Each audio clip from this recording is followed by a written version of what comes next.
Oh, excuse me, there's the last page. All right, I'd like to start the meeting. We're going to be doing two things tonight. We're going to be reviewing the draft design manual test run. We're going to have that, which is really interesting. And then we'll be looking at draft design manual, the Issaquah images, and seeing how we relate to the some of the buildings around town.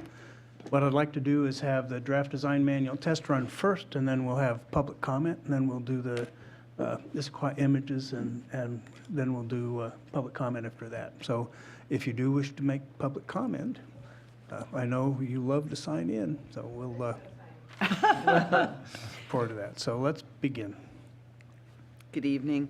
So since we didn't send you a packet, I just put that up there, and we will do two public comments. So let's see here.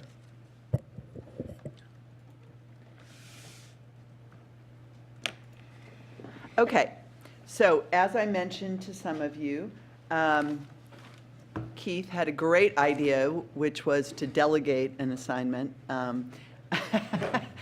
And so we asked, because we had seen Crandall Arambula go through an evaluation of two buildings of applicants who are currently in the works. And they put together a PowerPoint and kind of walked us and the applicant through their thinking. And we said, would you do that again for this? Because we thought it would be a good test for all of us to see how this worked. So I talked to them today. They ran me through their PowerPoint. I will be reading my notes, and hopefully we'll have a successful conversation. So their overarching comments were, not too bad, not an F. So they did Vail. Everybody's tracking, remembering that, right? Okay.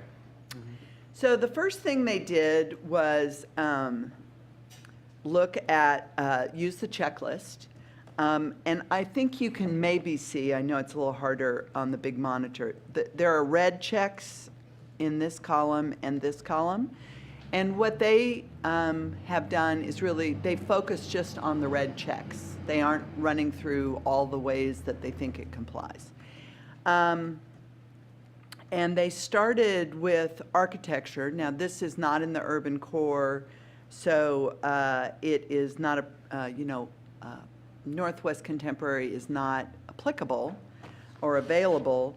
But their point in evaluating that was, as you can see down here at the bottom, was to show that even if it was Northwest Contemporary, it still would have had red checks.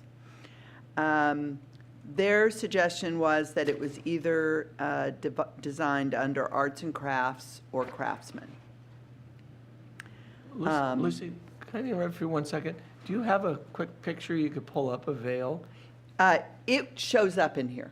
Okay. They will have images and circle pieces. Oh, super. So you will absolutely see it. You don't have to do it all from memory. Thank you for asking that.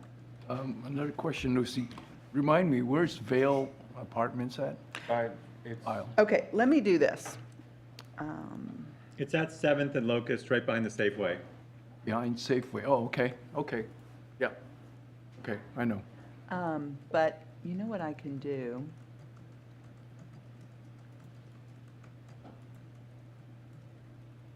So in case you're ever interested, you may not have seen what I just did, but if you go to the home page and you click on new development on the left, this map of active projects pops up. It's a map of a fish.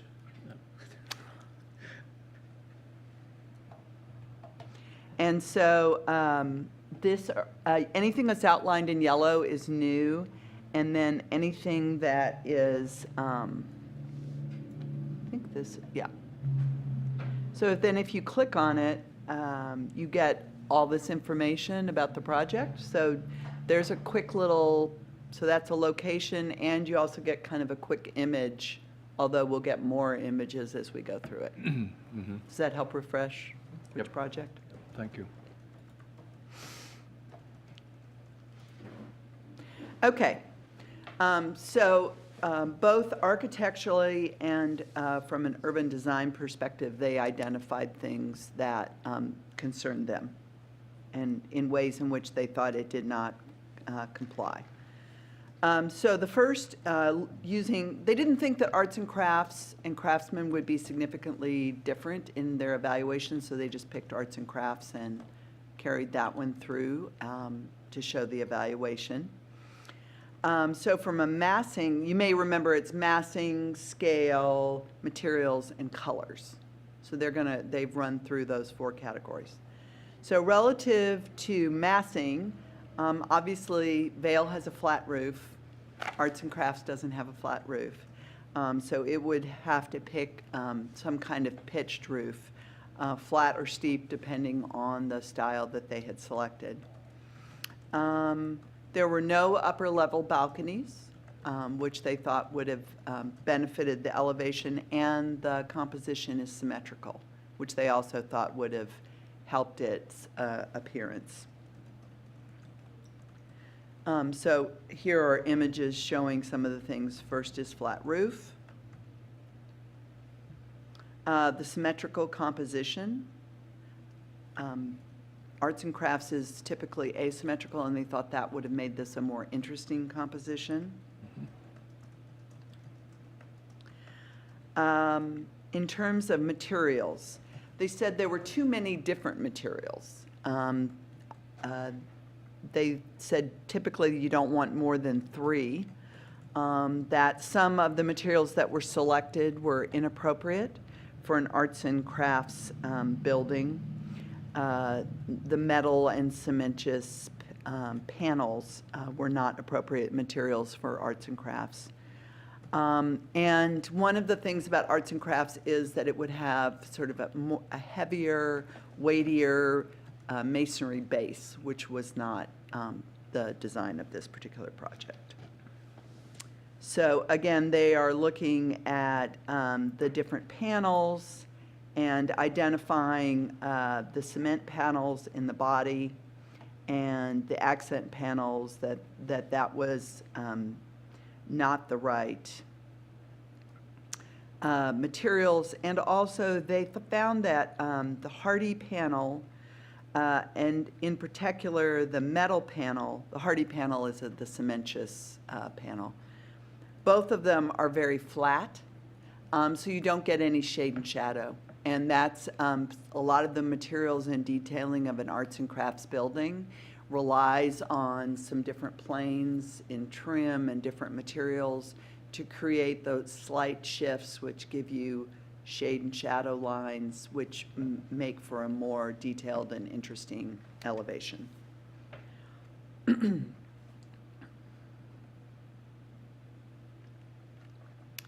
So these were just identifying where different materials were used.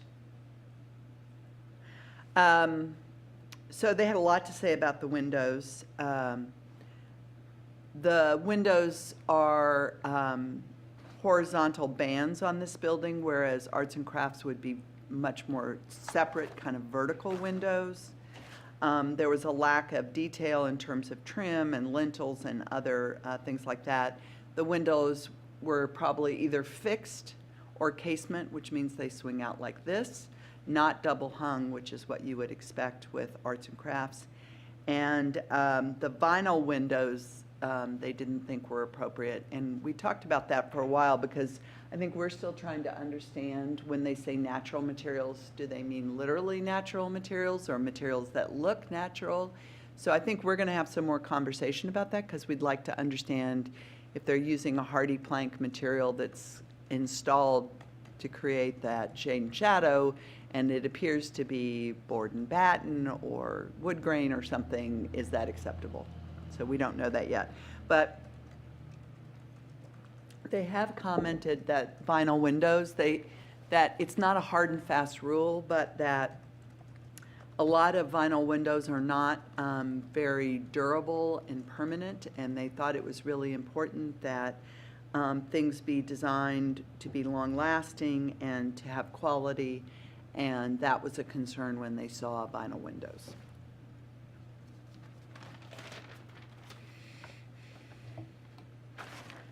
So they were identifying where the windows were called out, and here you can also get a sense of sort of the horizontal bands. of windows.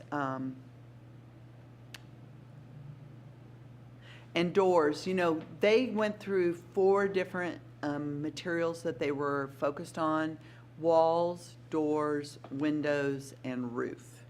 And they identified that there was nothing, that the submittal was silent, that you could, that there were certain implications about doors in the design of them. They were likely to be certain materials, but that it was never specifically called out.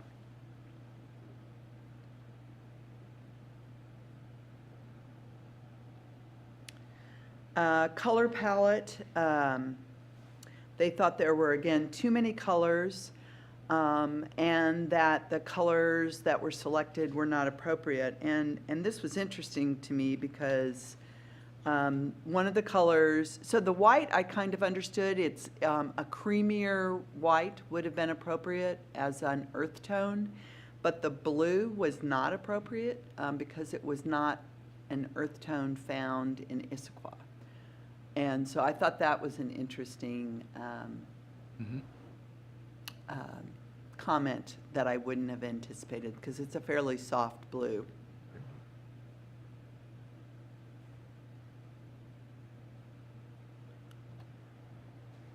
Then on to urban design. A big part of the urban design guidelines is around natural areas, as you may remember, that certain gestures are made to natural areas. Between the Locust Street edge, which is not really a street at that point, is a stream. It's a small little creek. And so that would trigger, if you're within 150 feet of a natural area, that would trigger certain kinds of actions. And so that's a lot of what they're focused on. There's no landscape transitions to the creek. The building materials aren't as natural as they should be towards a creek. That the massing and common areas don't take advantage of the creek, that the front entrance doesn't orient towards that, and that the upper levels don't step back. So I think there's several pieces. So here's the site plan. The creek is right here. It's a class 4, so it has a very small buffer. And there is this kind of access way. It's not for use by Vail, except for emergency vehicles. But Aegis behind it does use it. And so their recommendation was that this common area, and there may be another, so their recommendation was that this common area should have been located down here towards the corner, so that it sort of had a better relationship to that. The upper floors didn't step back, as the guidelines would have suggested. And the front, so this is their lobby. I asked about this because I was a little surprised when they said no front doors. The front doors face onto the street. They would have suggested that they face the natural area.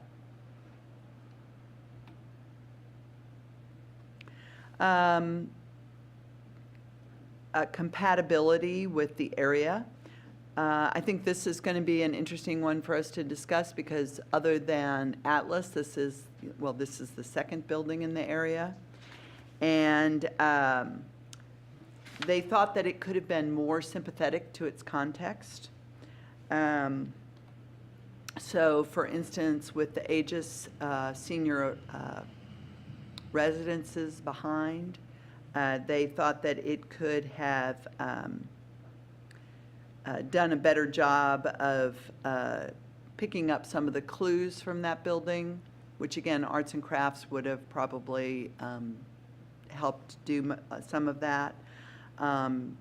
Not using more natural materials facing to the wetland.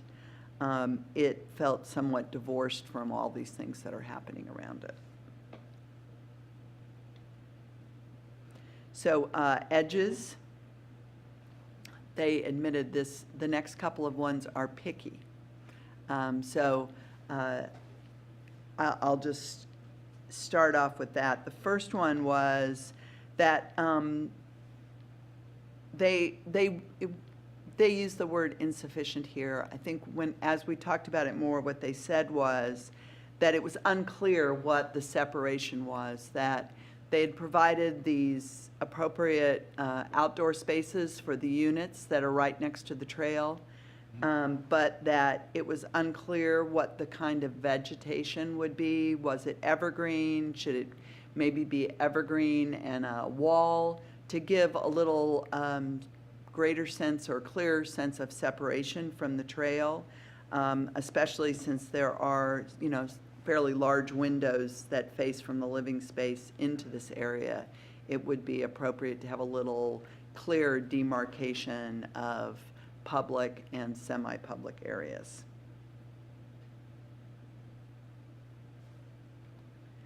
Then usable open space. They felt like this had not been well designed, that it felt a little bit like a leftover space, and had not been thought out as clearly as it should be. The bike racks and some of the street furniture that you would expect weren't shown, at least not yet. It was not clear what the program was for the space. They thought that if the residential units that face onto the trail were live-work as opposed to residential lofts, that this might have been an opportunity for some cafes or small businesses that could have taken advantage of the space.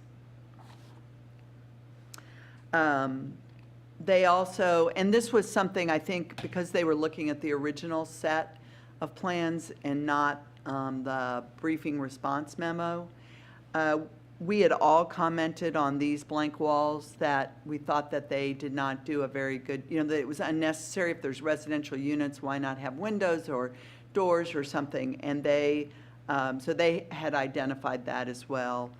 They thought there should either be doors or windows, something that was more active relating to that space, to really be able to take advantage of its presence.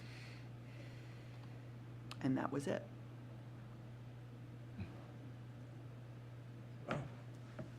Thoughts? I thought that was terrific.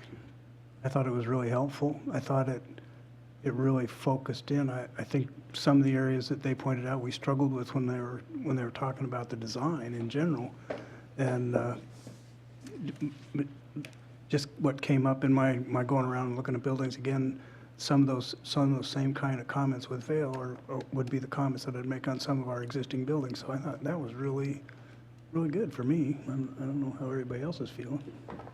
I have one quick question. Is the step back above, if I remember, they had said should step back after 4 or 5 floors. They're saying the 5th floor should step back. So is that them saying that they think the requirement should be 4? Well, that's a good question, Mel. Actually, what I'm counting here is 5. Yeah. And so I think that they're saying I think it steps maybe back from the street at 4, and then, or at 5, and then also if you had that kind of natural area, you would additionally have that step back on the natural area side. Okay. Yeah, because I think I remember that they had that question mark about, they said after 4 or 5 floors. Right, and I agree, we need to get, One or the other. right, Yeah. yeah. This step back was more from the natural area or just from the street? Well, and it is a good point, that I don't remember. Well, that's it. So here's a good question. When you, if you have an arts and crafts building, I'm doing this from memory. Let's do this. I had it pulled up.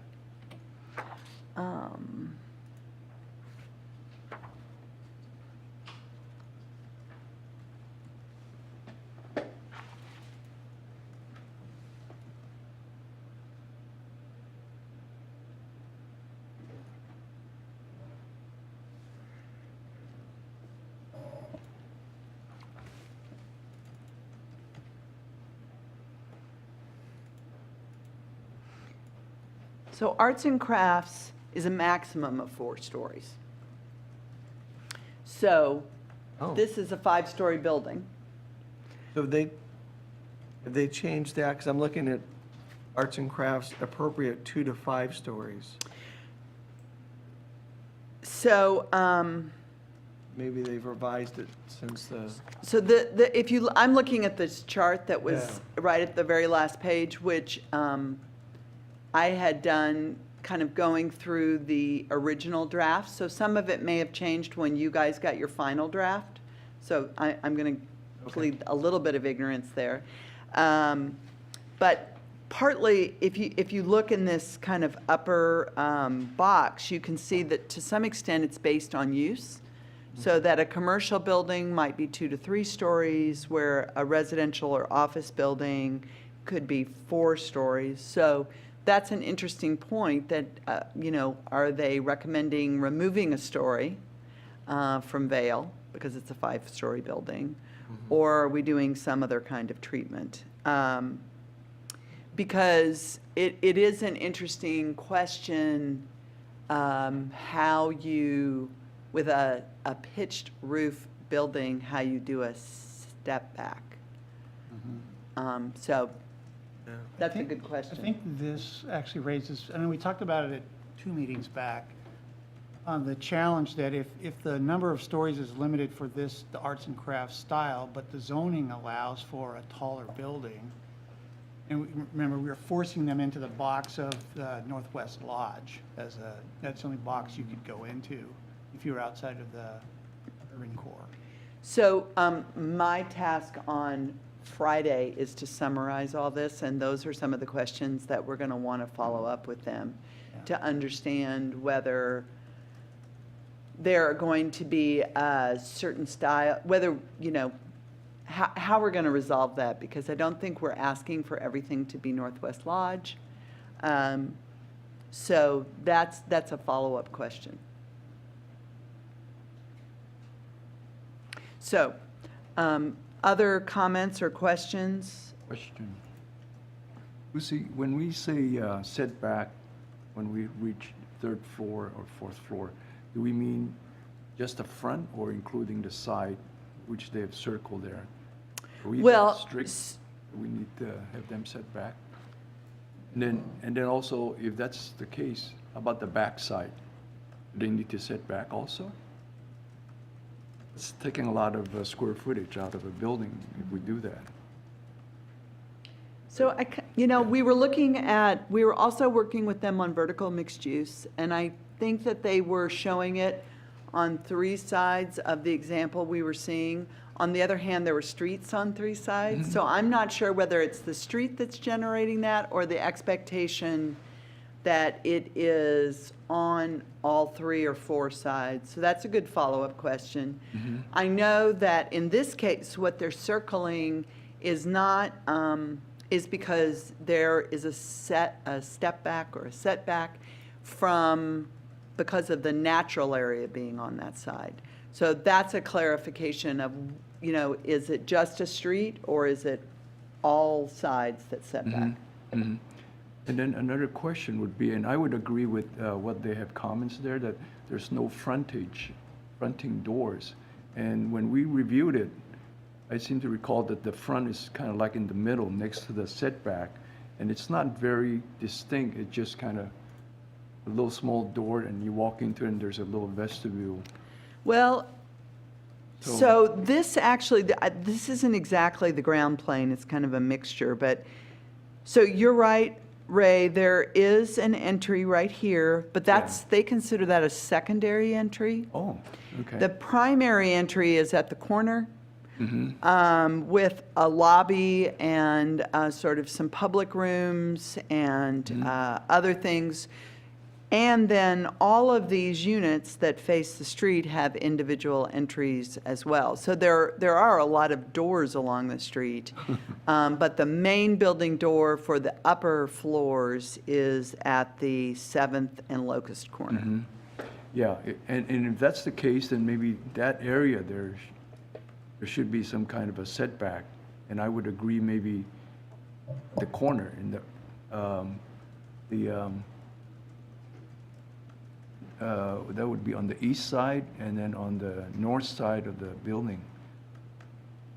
I think that the setback should be in that corner somewhere, north side and then the east side of the building. This Yeah, area? that's the main entryway, yeah. But to require them to have setback all around the building seems kind of excessive. Well, I think, Step back, I mean. we'll Step get it back. sorted out. Yeah. The step back, well, you're right, it does reduce the size of the upper floor, and I know Mel had identified that could you have more than one, and why were they recommending against a wedding cake? But I think that at least the first setback, or the only step back, is with the intent of having a building that's sort of perceived to be 4 stories in height. So that would be the maximum sort of height of the building as perceived from the street. You done? I had a question. So it's more about process and final outcome. We say that this didn't fail. Is that correct? Is that what we said? So he said,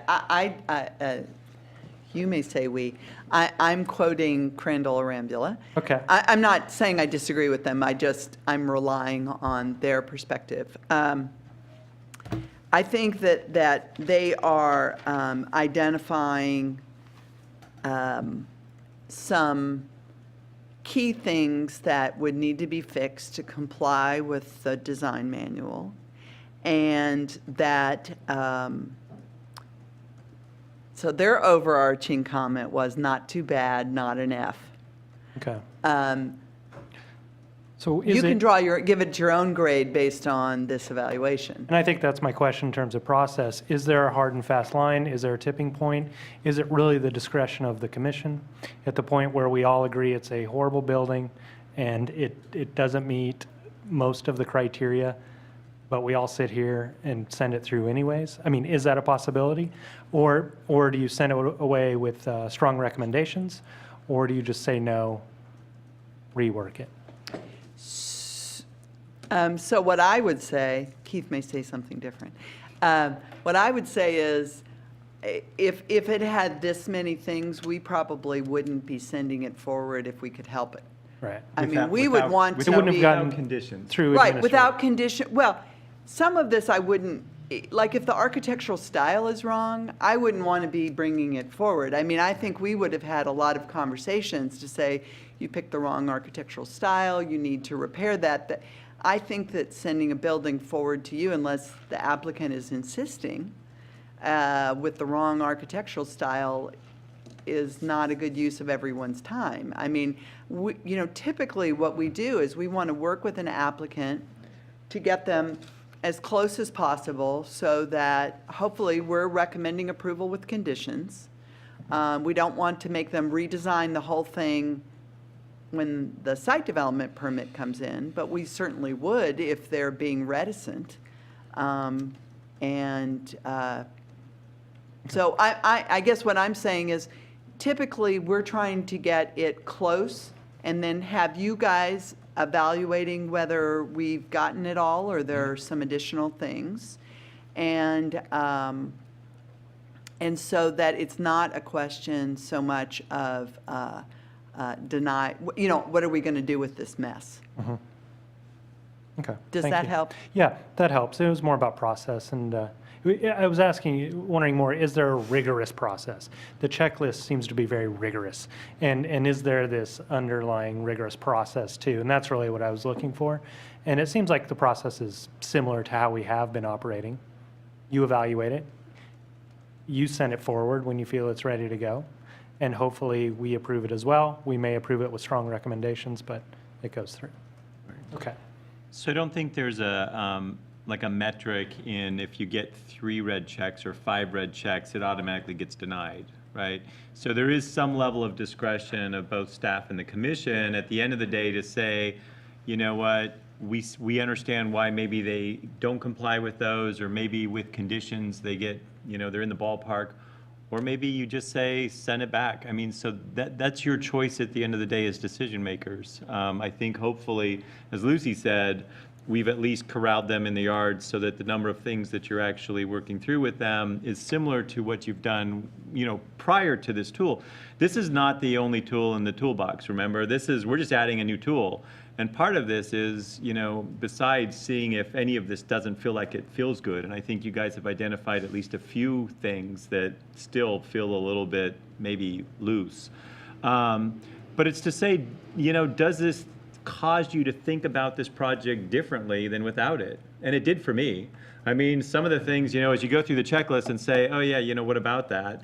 It's like, well, yeah, they probably could have done something on the north edge that actually reflected the stream being adjacent to them. And right now, I don't think the architecture doesn't show that they necessarily did. So if that's part of our values, then we should say, okay, that's great. Now we have a remembrance to do that. The other thing I would add, just real quickly, is that generally as staff, no matter whether we're working with a development agreement or Central Issaquah or the IMC, we're trying to get them as close as possible, bring it forward and have a discussion with you. You guys are good about identifying further things you see, helping to craft conditions, asking the hard questions. But sometimes we're also just have gotten to as far as we feel we can, and we are bringing it forward with a few things. We don't want to bring it with a whole basket full of things that are problems. But sometimes there are one or two points where we just don't agree, and we've said, fine, let's go have a conversation with the commission and the public and get them to weigh in on this. And we'll each lay out our case, and, you guys are the decision makers. That's why we pay you the big bucks. You get to make the decision. If it was checked, complies, not complies, would you have to have a condition then? Yes. Okay. You couldn't allow something that did not comply to go through. I think we'd probably leave it up to the applicant to, as part of their presentation at commission, to describe to you guys why they believe they don't need to comply with that particular standard. So if they don't agree and they make their case that they don't agree, and we still continue to believe that it's non-compliant, then what? I think it depends on the magnitude of what it is. So I'll give you, I'll pick two examples from this.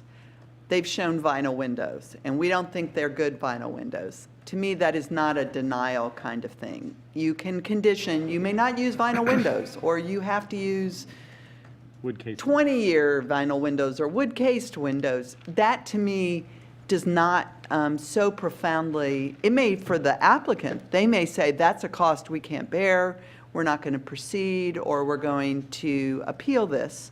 But to me, changing out windows from one material to another material is not something that profoundly alters. But if you said, I think staff missed that this community space needs to be at the corner, not in the middle, that would be something that I would say should be remanded back to be reworked and reshown, because it changes the whole configuration of the site. Can you still get the parking in? How does that deal with access? How's that site designed? Now, we might do that between the first and the second meeting. We might go away for 2 months, and they rework that and come back. And then you could evaluate it and say, we think that succeeds, or we need a few more conditions, but you're heading in the right direction. Does that help? So, but Yes, it I'll does. give you an example of I think one that is probably more likely. So they bring the application in, and let's assume in this location they pick Urban Grange, all right? So we go through the checklist and we go, wow, it's totally out of context. It doesn't have the right proportions, whatever the case is, and we say, you really need to pick arts and crafts. And they love their building. They say, no, we're going to do Urban Grange. That may come forward as one of those kind of just apple and orange conversations for you guys, and ultimately you guys may say, I can't support Urban Grange in this location, and we're not going to design your building for you. you got to go back and redesign and bring it back. That's one where I could see that could happen because, people end up, they design something, they love it, right? And then, here we are saying, you got to pick a different architectural style, and they may say, forget that, let's go have that conversation at commission, all right? So I think that one could be a real one that happens.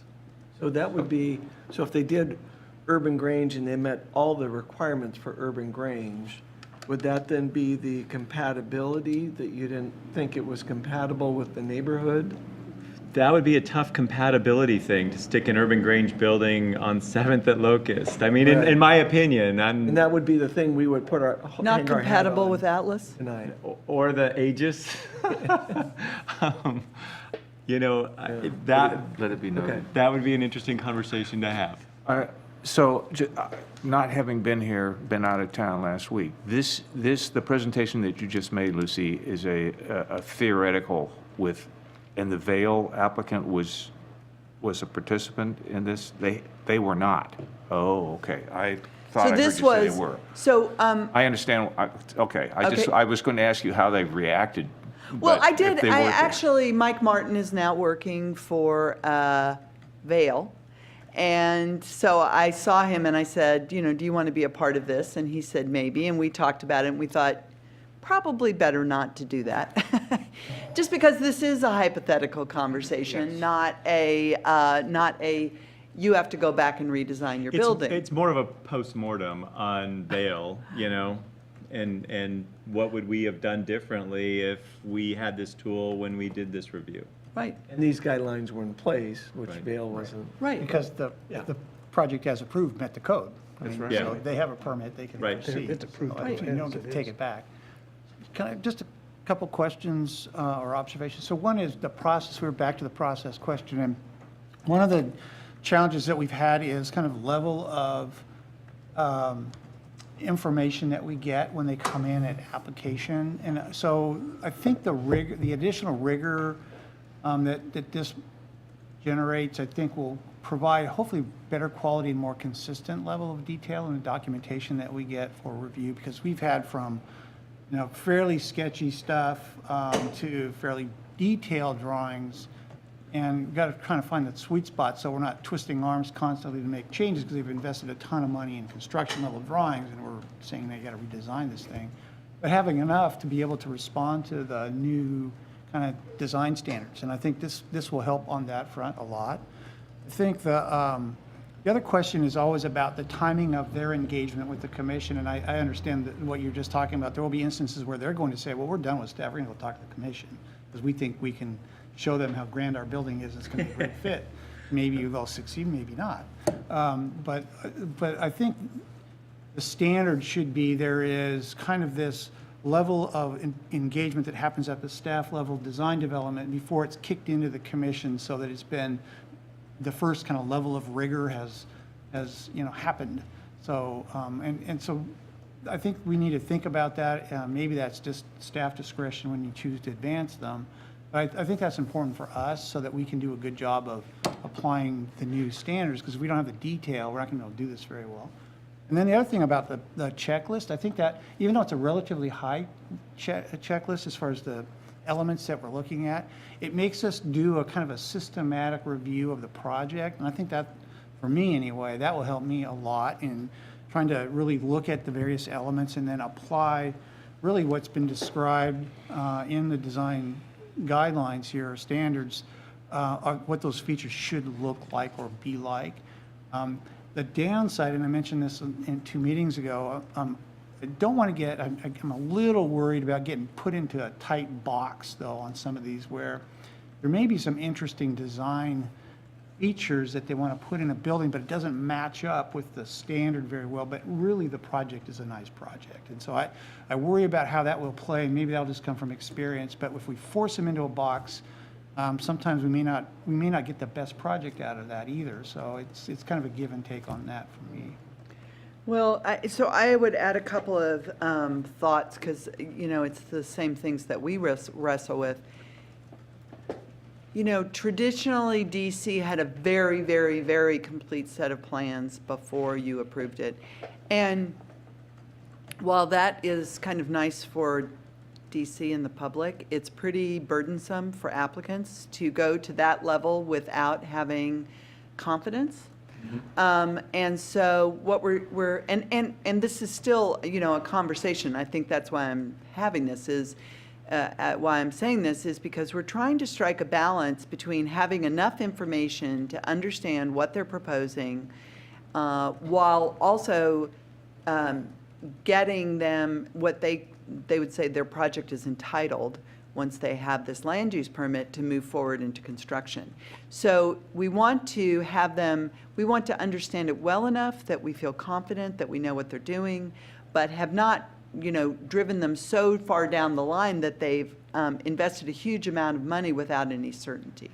So I think that is an important feedback loop between the commission and staff to understand, are you getting the right kinds of information? I agree with you, Mike, that some of these things around materials and colors are going to drive some of, a higher level of information that I think will be useful to have a better sense of how the building's actually going to look. In terms of the checklist, this is another good conversation. So the way, different staff members have used the Central Issaquah Standards checklist differently.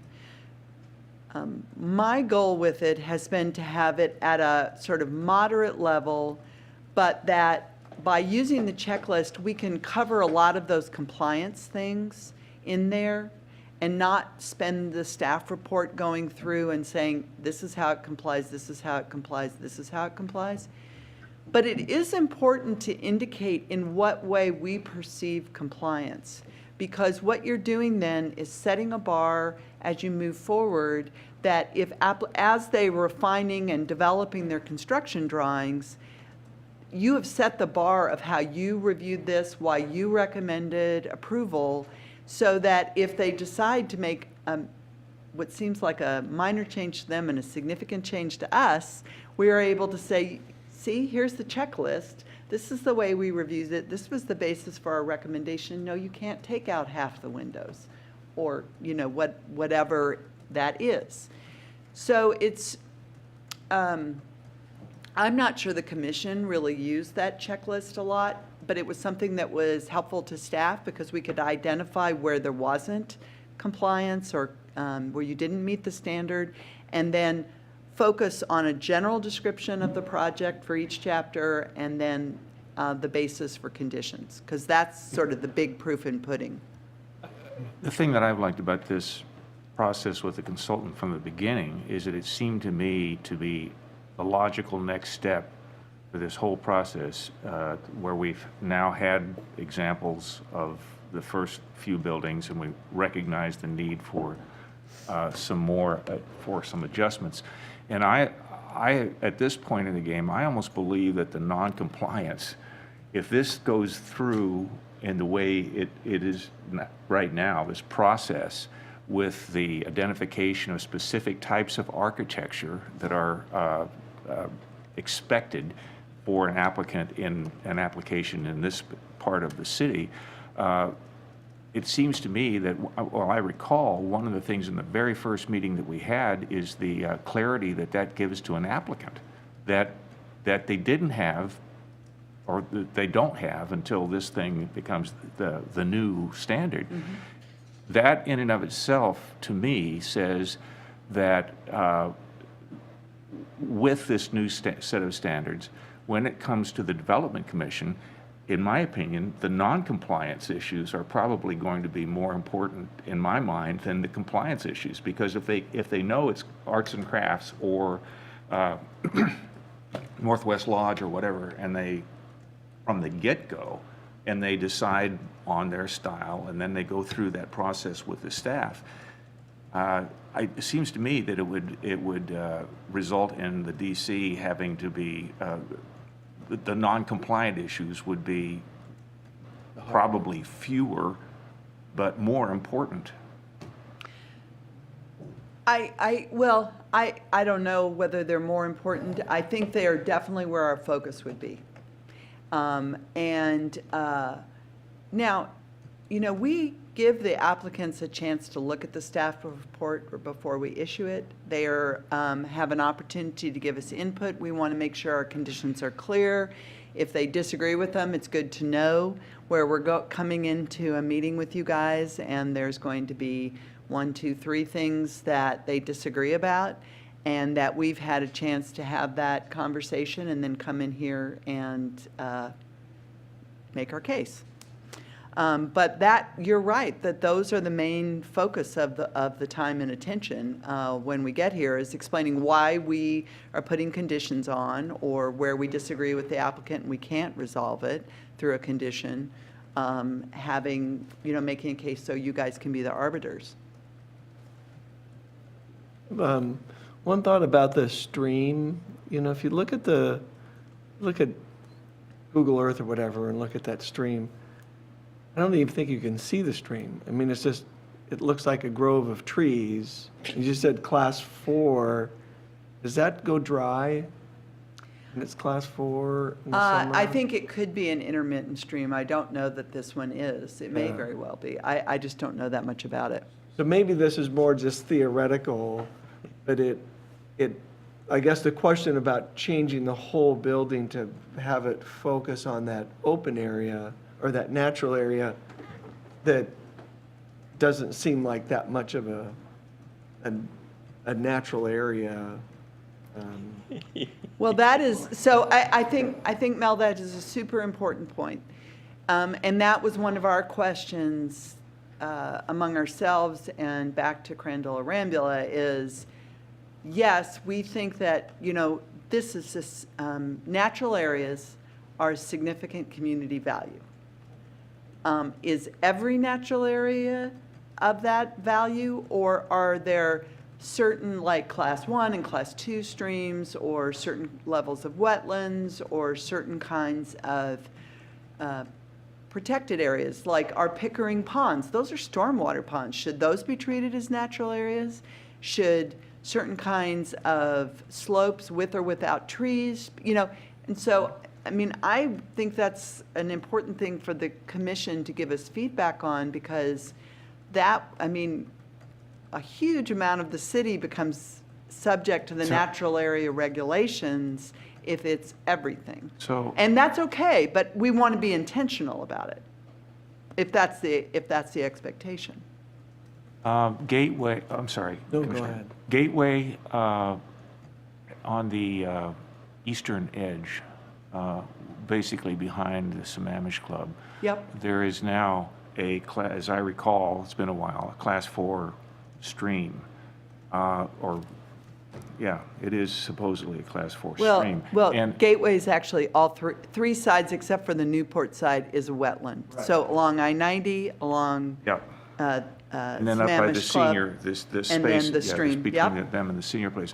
As I recall it, and I think this is a difference of what we're talking about, the developer of the Gateway, I believe, is going to do very significant improvement of what is now a blackberry-lined ditch that may have been a creek, that the farm, the agricultural use of the land made it a drain, and the applicant is going to do a lot of work, as I recall, to restore it to something that has rocks and deadfall and things like that in it.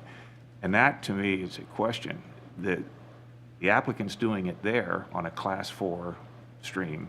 So what, if any, would be the obligation I of think this? it may be higher than a class 4 stream because There's no water in it.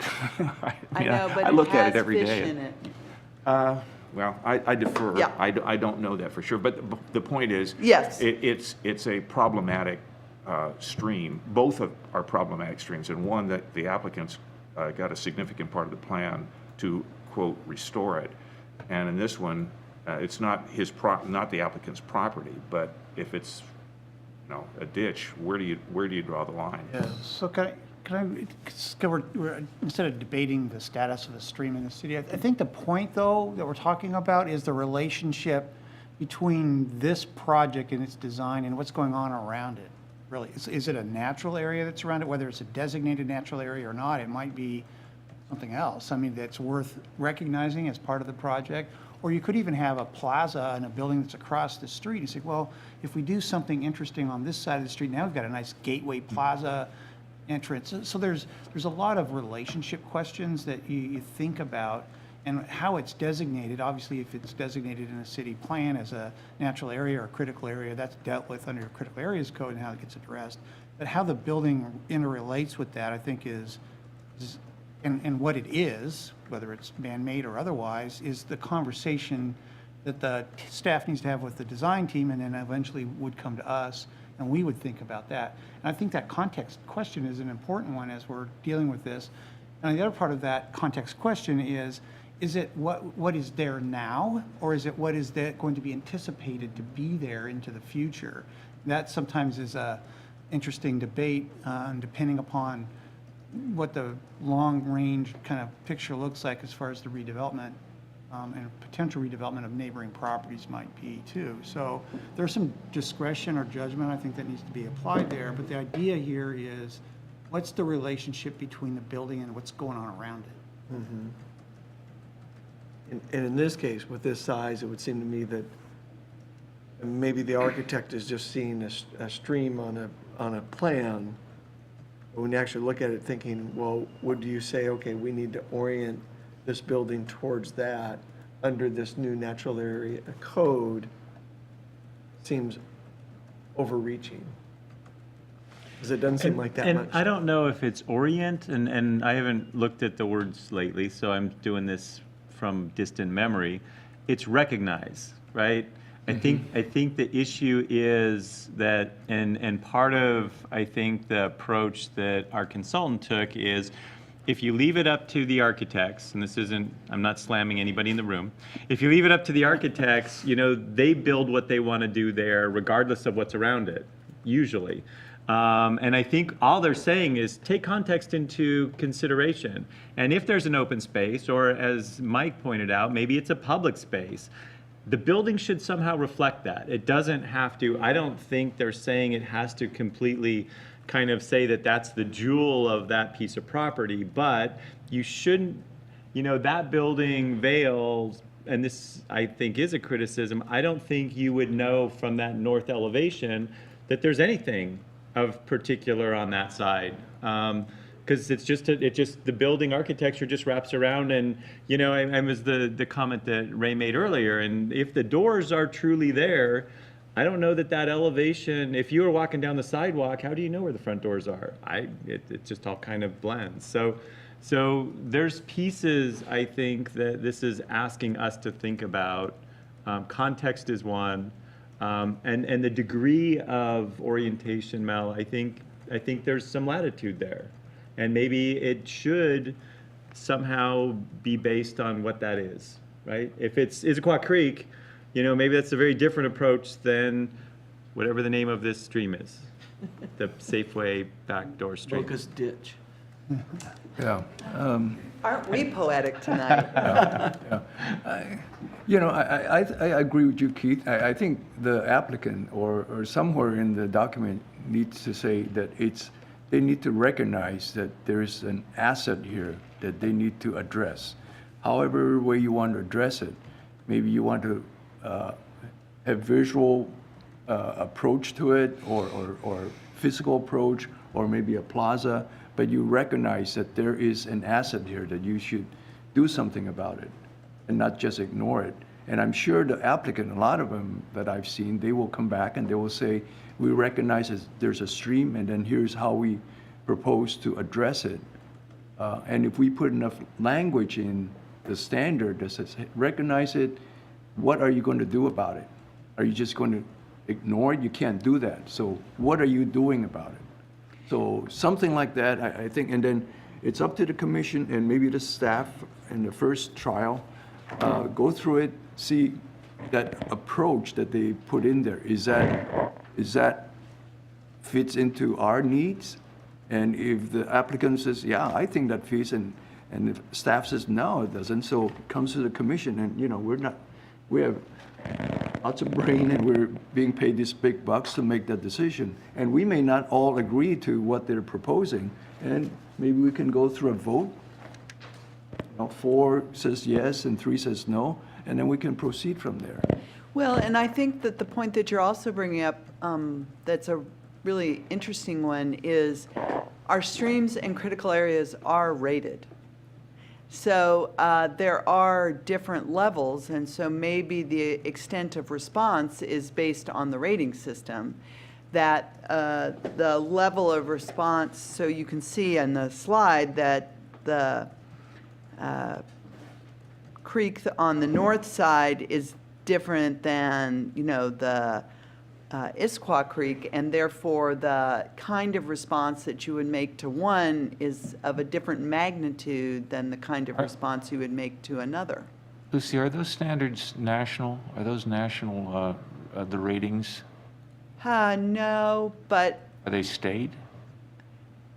I mean, the type I mean- 1, type 2, type 3, Yeah, type yeah. 4? yeah, I mean, they are, I don't think they're completely uniform from city to city, but they, you know, Well- having fish or not having fish, you have to use best available science. So there's going to be a lot of similarity between what any city is doing because of Well, that. the reason I ask is that it seems to me that, you know, Puget Sound, Chinook have been declared, are listed.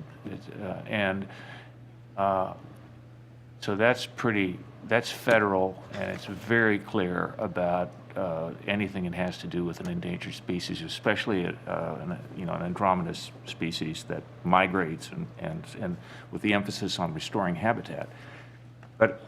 But that's why it puzzles me that I mean, the origin of the ratings, because when we come to traffic, we're talking about national standards that apply in all states. The Fed DOT enforces them. So I Fish just, aren't engineered. well, yeah, I'm but I being mean, smart alecky. no, because that's clarity for an applicant. I mean, if it's a company in Dallas that's applying, shouldn't they just know from the get-go when they do the first site survey that they've got a obligation right there? And we would tell them that. And the state does, you know, review and approve State. the standards. The It's just DER. not, they don't require that every city have exactly the same standards. I mean, and frankly, with traffic, there's more than one. There's an ITE manual, there's a San Diego, there are more than one manual out there. It's just most cities choose to use the same manual. Yeah. You know, I think you bring up a good question about the level of response, but I guess I'd have a question about, in some cases, do you even need to respond in the way they talked about? Because reading their natural context, which is the things they talked about, things that were appropriate, front doors oriented towards open space, entrances facing regulated creek or wetland open space. And so, in this case, you would, according to the manual, you would have to orient your front door to that creek. Yes, and I've already said to them that I don't, I mean, because if you have to have, and we've talked about it, and they agreed that it really should be a door, shouldn't feel like a back door, but your front door is not going to face that way in most cases, because otherwise then you're putting a backside to the street. I mean, Yeah. I think what they're trying to do is provide a more balanced response between how we handle streets and how we handle natural areas, but to recognize the value of the community, but not to turn our back on the street in the process. Right. But the way, and the way. Yeah, they have it and I would written, agree, the way yeah. it's written right now would indicate otherwise. And then the other question would be like the step back, that upper floor step back, like in this case, with a creek like that, is that important enough to say, yes, you need to step back the upper floor of the building? You tell me. I don't think so, because nobody's gonna walk in that creek or that open area. I mean, it's a Safeway parking lot behind it. It's. So this some is, trees. so this is a pretty big philosophical part of this, right? Right. Yeah. And that is, do you require an applicant to recognize open space and treat the building accordingly? Now, you might be able to do that in a couple different ways. Maybe it's a step back. We had the same conversation with Costco because as Lucy mentioned, they're treating the ponds in Pickering similar to a natural open space, and they had basically a 9-story stark edge against that, against that pond. And, what they suggested for them to consider was something like a green wall that could potentially soften that edge. And I think what they're looking for, again, is for the applicants to recognize that you're adjacent to open space. The building shouldn't just be a stark flat edge, because that's easy to do. Is it a step back? Is it some green treatment? Is there some other things that you could do? I think, and this gets to, I think, Mike's point earlier, is it's important to recognize what's important, but can you give the applicants the ability to maybe address it in maybe more than one way? And maybe there's some of these pieces where that is some direction we should give back to the consultants, is, rather than making it a mandatory step back, maybe, which does have some light and airflow and other benefits. So there is benefit to the step back, but could there be other choices? And that's up for you guys, I think, to have that conversation. But remember, Costco is not under this design not. manual. Yeah. So this was a conversation. I don't know whether Crandall or Rambula would have been as magnanimous if they had been under the manual. So I think it's a good point for consideration for you, but I think the way Crandall or Rambula responded may not be indicative of what the manual would or would not allow them to do. So. As currently drafted. Exactly. Right. And I completely agree with Keith. This is an essential philosophical point. It is a value of the community, but that doesn't mean that inherently leads to we must always do X. So I think we're looking for guidance from the Development Commission on the appropriate steps. Are they the same for every kind of stream or open space? Maybe they are, maybe they aren't. That's, I think, what we would like to hear. Well, that's what I'd like, I think your idea of saying, having something in there saying the scope of your respect for the stream or the open space, as they put it, would be adjusted according to the size and type of open space that's there. Because you're right, Issaquah Creek versus this, two very different open spaces. Or as Mike said, even if it's a public plaza or something that works the same way. So it'd be nice if there was something that would say you can have your scale be adjusted and you don't have to hit all of the appropriate items or something very small. But if it was big, you may have to hit all these appropriate items. That make sense? So how far ahead do you have to look, though? So if the city would like to have, I mean, we're talking about green necklaces, for example. There are going to be pieces of property that will come in that will become green necklaces 8 years from now. The plan just goes on indefinitely, right? Based on funding and the hydrology and the floodplain maps and so on. Well, but the point that Mike made is, I mean, we do know where critical areas are now. Right. I think it's the other kinds of natural areas, storm ponds, non-critical areas, slopes, those kinds of things. But please continue. And there are, that's what I was getting at with the ratings. I mean, it seems to me it's pretty clear now that the city and the applicant knows that there is a class 4 stream there, and this is what you can and can't do. And the applicants, in some cases, I believe, have the option of saying, we will improve, or we're just going to ignore it. I mean, it's there. So it seemed the guidelines seem to be pretty clear now. So this gives them the options. So let me into it. just That's my unpack point. what you're saying a little bit, Randy. Just, I don't know whether it helps or it's extraneous heading into the weeds. No, I would include open spaces and things like that too. I mean, it seems to me that this makes it clearer than the previous set of standards we Okay. had to deal with. That's it. So all I'll add is that with wetlands, there's a certain buffer that is required. you are allowed to reduce that 25% under certain circumstances and if you enhance it. If it's already a fabulous, high-quality buffer, we're not going to allow you to reduce it because there's no enhancement necessary. But the, Gateway was a good example. There was a lot of reed canary grass, and they were willing to pull all that out and rebuild the buffer, and in exchange for that reduction.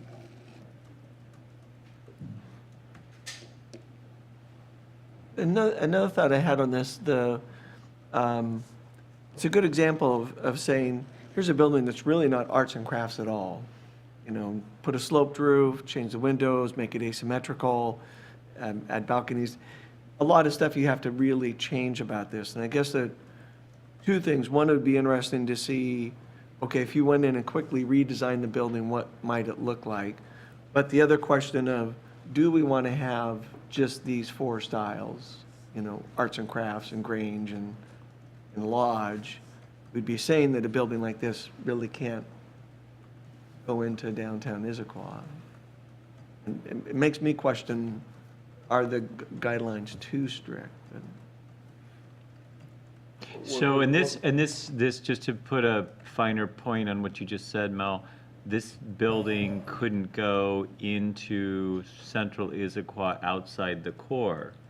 If it was in the core, then you're choosing Northwest Contemporary, and even though it's still got some red checks, I think it's dealing with different issues than it did under the arts and crafts style. Right. Right. Yeah, exactly. So yeah, so if this was across the street where Safeway is, then it's in the core, right? You could do it, yeah. And then this building is judged differently. So, Commissioner Morgan, are you suggesting that there should be another or one or two more styles? Because I think one of the things that the reason we're here tonight is that we were dissatisfied with the breadth of the things that came before us, and so now we're saying, well, we've got to make some. Anyways, Yeah, so yeah. are you suggesting there ought to be one or two more styles in the book? I wonder. Yeah, I don't know. I'm sort of on the fence about that. And I guess that'd be, like with this, if you went through all the changes they recommend to get it to arts and crafts, sloped roof, the window changes, the asymmetry in the design, what would this building look like with that? So the interesting I thing. have a triangle and a pencil So, paper for you. So I think one of the things we're responding to is the comment that, let's go ahead and say Atlas was Orlando architecture, right? I mean, that it could go anywhere. I mean, and I think it could.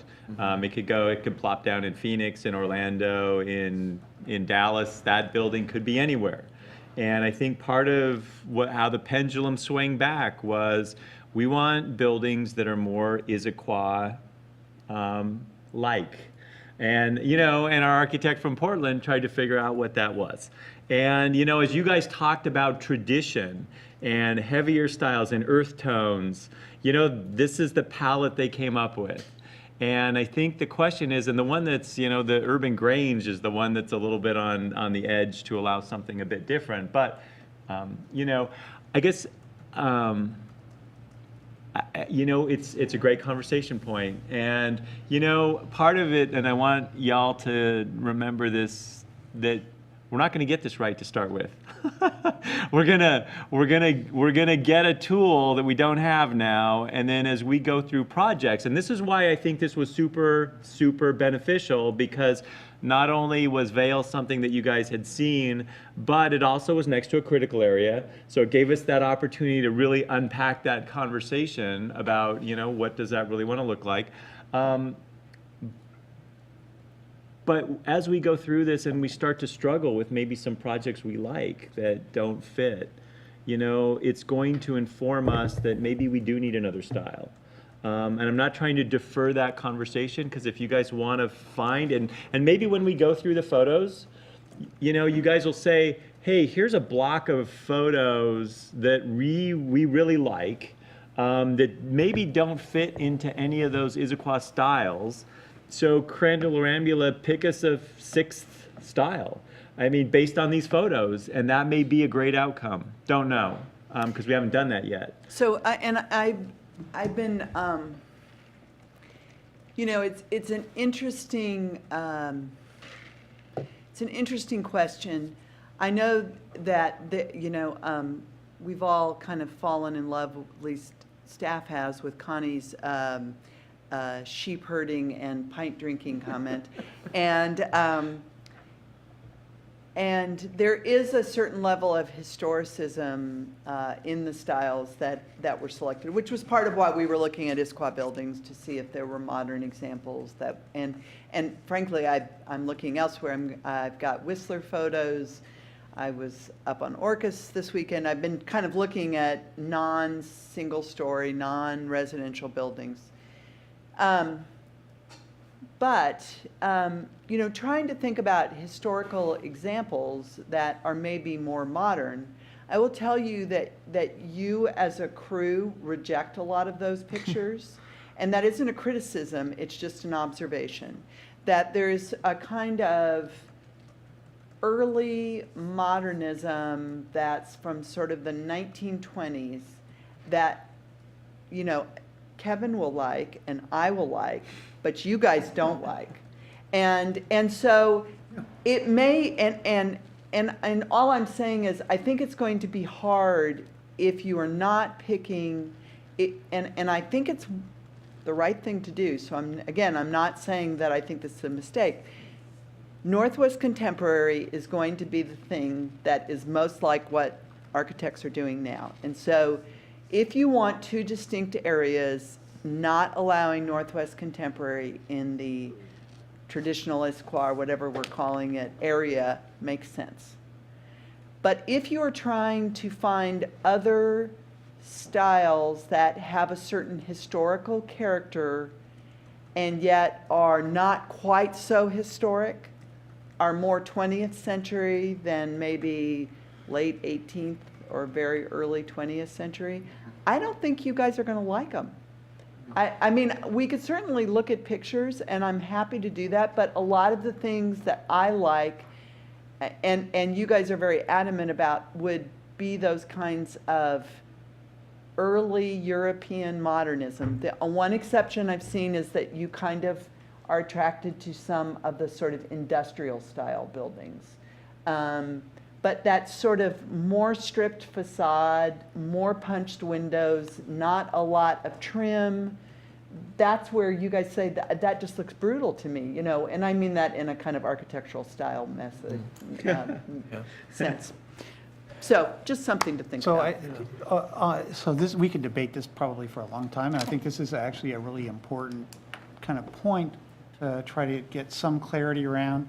And my guess is that as this advances to the council, there will probably be similar conversations about these styles, and are they the right ones, and is there enough breadth here, et cetera. But I think it is, you know, as we think about how the city will develop into the future and the look and feel that we're trying to either preserve or create, I think the style question is going to be really important, and I agree. We're not going to get it exactly right, and we're going to have some experience, and there'll be some adjustments. Codes and standards are always being updated, so it's nothing new. But this will be a wholly different approach, I think, for Issaquah, which is good.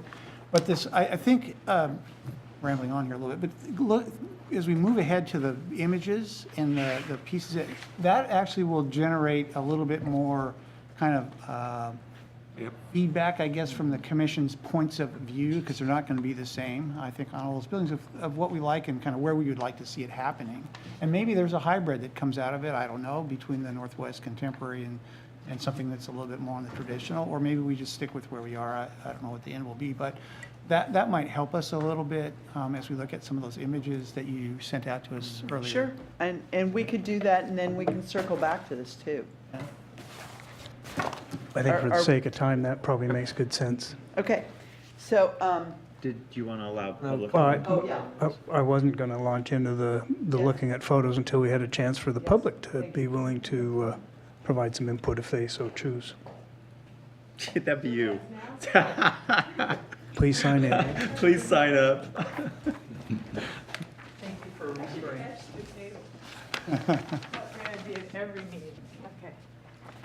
Okay, Connie Marsh and I live up on Squaw.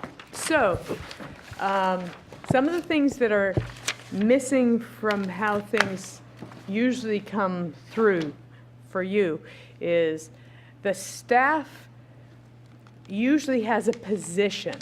And in this situation, it was what somebody else thought.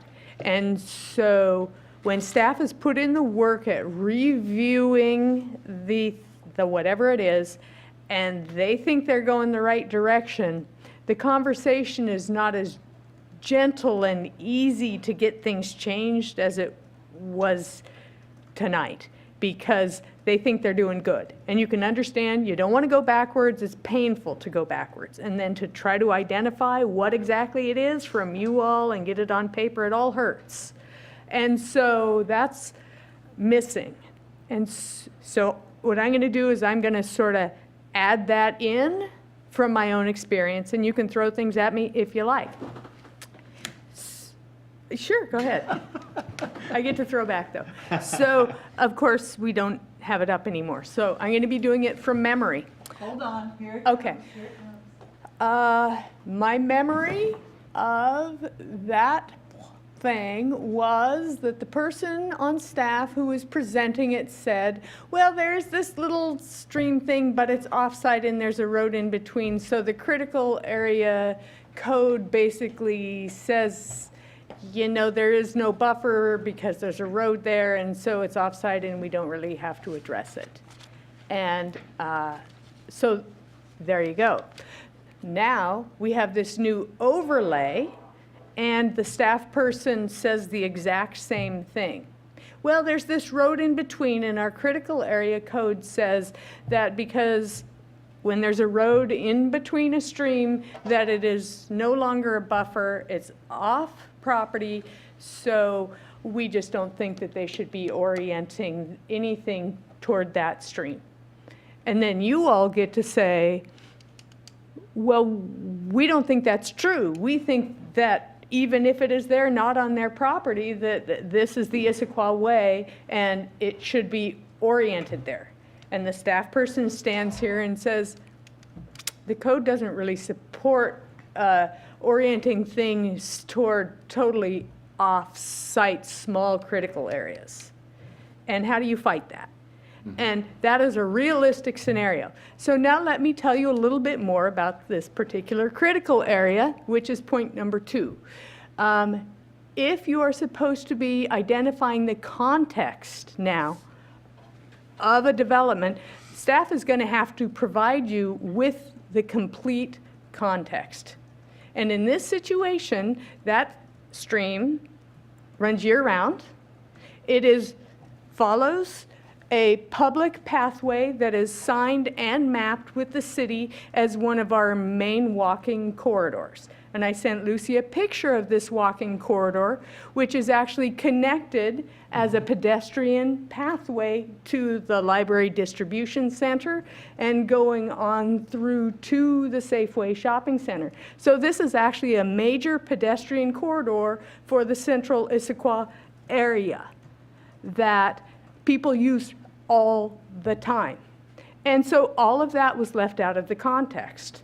So now, if the people don't use the road, except for emergency, is this not an opportunity to instead get a Wooner-style little plaza going there where you could enhance the creek and make a happening that connects with one of the major pedestrian corridors that we have? Now, granted, the Safeway has this big hideous wall that has no decoration whatsoever, but people look at the ever-flowing stream as one of those few places where you can just sort of get a hint of a natural area. And in this time of year, there's this beautiful umbrella of trees that you walk through. And so you're going through this vegetated tunnel right in the middle of your central area. So this is a moment. Yet you miss all of that when you're looking at this flat presentation where none of that is provided for you. And so then you would be making a decision that might not enhance what is already there. And I don't know how to get all of that information presented to you so that I could have the Issaquah, connected Issaquah, that we could enjoy those moments happen when you judge the positioning and the situation of your building. So I think the presentation style of the staff and also what they require of the developer needs to change to gather this situational feel. Okay, that was very long, but hopefully I drew a picture for you, and Lucy actually has pictures of it, right? And so then when you go to you looking at the checklist, I would be interested in having you all do the exercise for yourself where you're checking off the boxes and you're saying, well, do I think this is right or wrong or right or wrong? Do I like it? Do I not like it? And does it fit with our town and why? And before the meeting starts, and share that information for the first few times that you use the checklist so that you become familiar with it as a tool. And I don't expect it's going to work very well initially, but I think it's progress in the right direction. So I think that's all I'm going to say, because otherwise you'll forget anything I said. All right, thanks. Mr. Chair, may I make a question and a comment following that public comment, because I believe it's relevant. Sure. We have been, in our training classes or our review classes, it was brought to my attention after I'd been on the commission for a while that, I'm trying to think of the exact wording, that it is preferable for the members of the commission to not visit the site in question before there is a formal presentation. Is that correct? I would say it's stronger than not preferred. So we're not supposed to go look at the site. Because you're not Till- supposed to be, you're supposed to be responding to the what? information that has been provided to everybody. Yeah. Now, I think to Connie's point, she's welcome to send in, if she feels that staff have overlooked some aspect of the context. You know, we provide you with all the original letters that we get. So, Well, Lucy, let me ask this. I mean, I understand the rationale for that. I was going out and looking at every single applicant. If it's a question of when the information is available, though, when the notice goes up and the notices go out to everyone within 300 yards, or feet rather, of the application, doesn't that constitute the ability of anybody that's interested to go look and go, what was that sign? Stop the car, get out and look at, oh, there's a big white sign there. Is it the notification that there is an application for this that constitutes, or is it the actual fact that as members of this commission, we are not to go look at it, even if it's been identified as a new apartment complex or a skateboard, place or whatever? so I'm not sure I'm entirely tracking, so I'm going to say a couple things and you can tell me if I've missed the point. The question is, we're not supposed to go look at the site until there is a formal presentation. That's what I believe we were told. Okay. Yeah, I yeah. And I wish that weren't the case. I understand why it is, and I've been complying with it, but you don't quite agree with it, huh? no, I don't agree with it at all. I don't agree with it either, but I don't go out. But, But, okay. I don't know why it's like that, though. Well, I think the reason is that we're acting in a quasi-judicial capacity, so we're the I judges understand it. making decisions, and so we're supposed to make the decision based on the record that's presented to the The information commission. that's So I presented think tonight in that's the the proposal. reason that they provided that, I'm compliant. Direction, I yeah. just, but If it's left. And I do think that it's an opportunity for the public to identify those specific areas and interests that they have. That's part of their function. That gives us the ability to leverage their understanding and knowledge of the specifics So, with what's presented. and just, since that's news to me, but I don't have many rules, Lucy and I are going to chat that through. We're going to check in with the city attorney and double check that, Randy. And if there's a different opinion today than there was previously, we'll share that with the commission. It's Yeah, not. and I would dovetail into what Randy had mentioned, you know, I don't think that that's right. No, I understand, I absolutely understand the quasi-judicial aspect of it. That's why I've been complying with it since. But Yeah. boy, it just, Yeah, and just to kind of reinforce that, you know, we're asking for somebody to come in with no knowledge of the site. Well, you know, all of us have lived here and we know what the site is. When you say Safeway, we know where Safeway is. Right. Behind Safeway, we know. But, you know, we're drawing from our past knowledge of experience and exposure.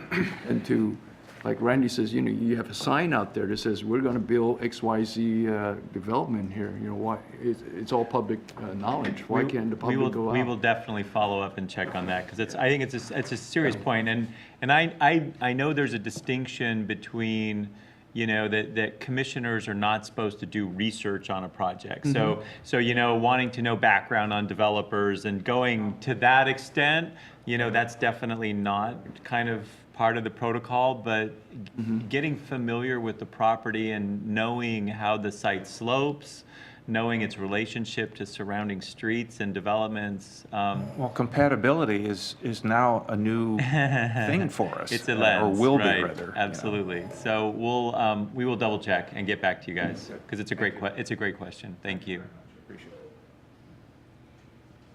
Great comments. Any others? Good pictures. Let's look at some pictures. I thought we were going to get done this first part real fast. These pictures are going to take forever. It's a good thing that it's hot outside. we're going to get graded on our tests that we turned in. So what I did is I just grouped them by the evaluations that you guys gave them.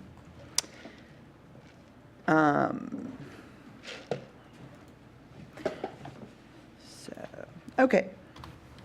So again, so first of all, the characteristics I used: non-single family, multiple stories, except where there were civic, historic, or Issaquah treasures, newer buildings, again, except if they were Issaquah treasures, and then grouped by the part of town. So that's sort of the lens that I put them through. You may have other lenses. Please identify them.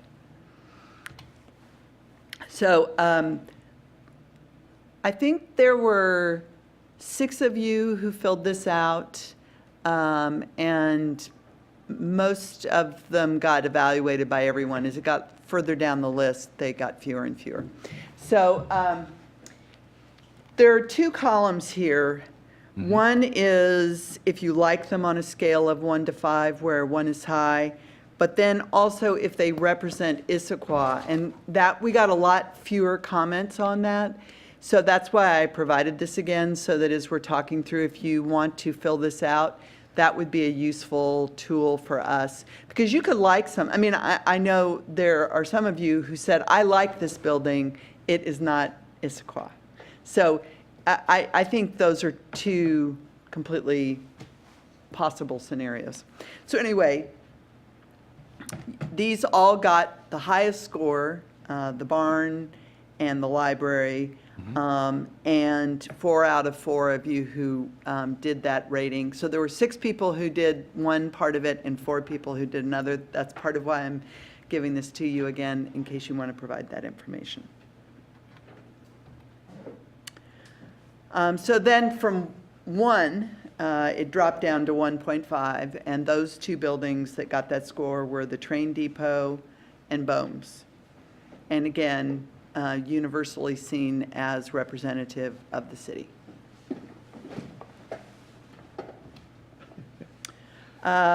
So then the next group was 1.6 or 1.7. This was left to right, High Street offices, Timber Ridge, and City Hall. And Timber Ridge got added on at the end, so a lot of, I got evaluations of it as whether people liked it, but not whether they thought it was Issaquah. I only got one person who commented on whether, that's why I said 1 out of 1, because to say 100% is a little misleading. Where's High Street?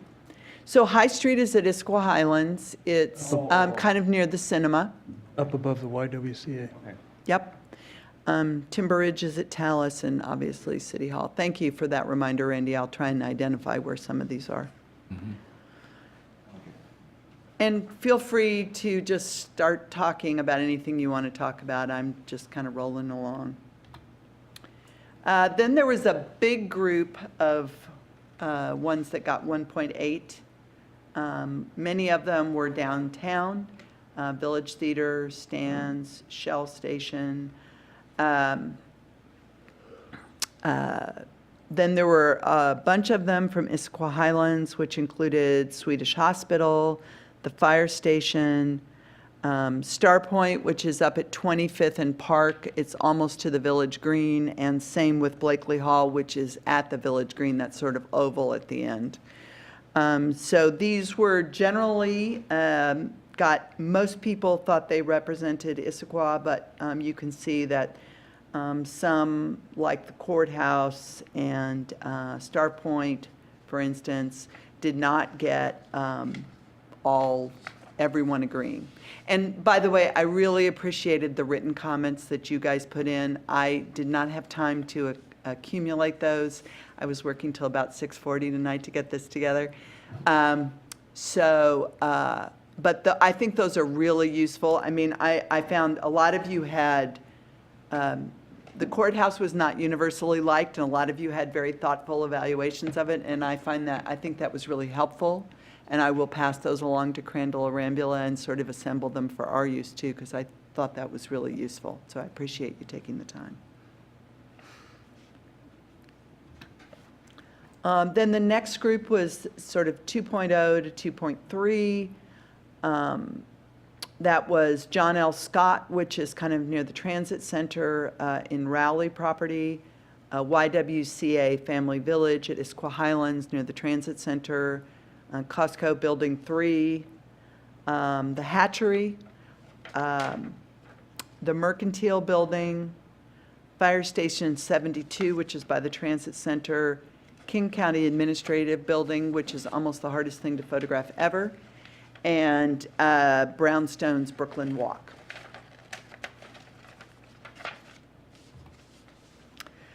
These were the lowest scores. I put 2 pictures of the transit center up because a lot of you said that it did not, you can see no one thought it represented Issaquah.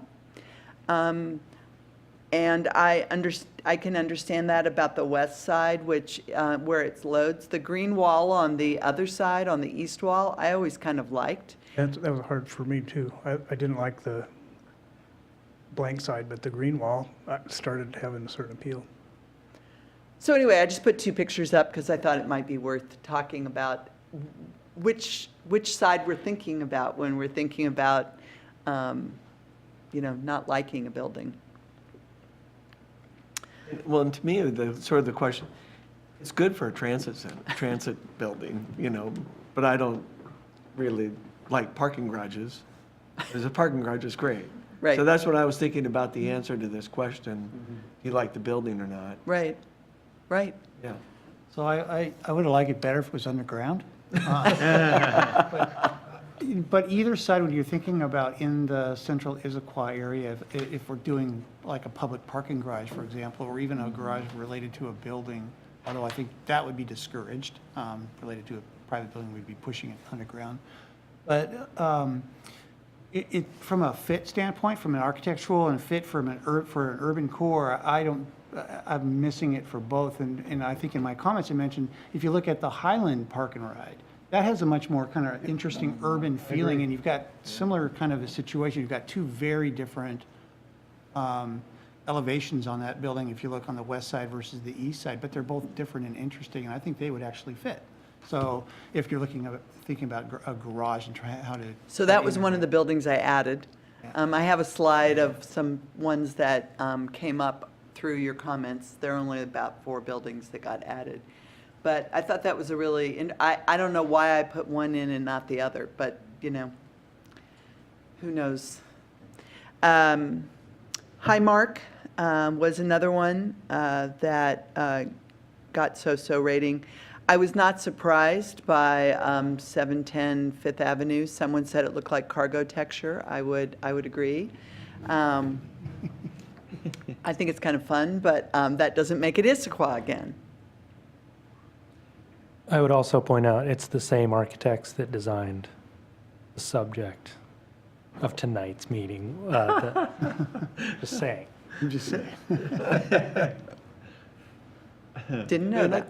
Lucy, I think that's a good point too, because as an interesting urban building, I can see it. It just isn't, I don't think it, from what we've heard from the public of projects we've reviewed, I don't think it, to me, fit any of the categories we'd be looking for. And that's, I agree, Commissioner Morgan, I agree, and I think it's really interesting to sit here and look at, and go through this process and realize how many of these buildings were approved by this Development Commission that are not getting very high ratings. It's intriguing to me and very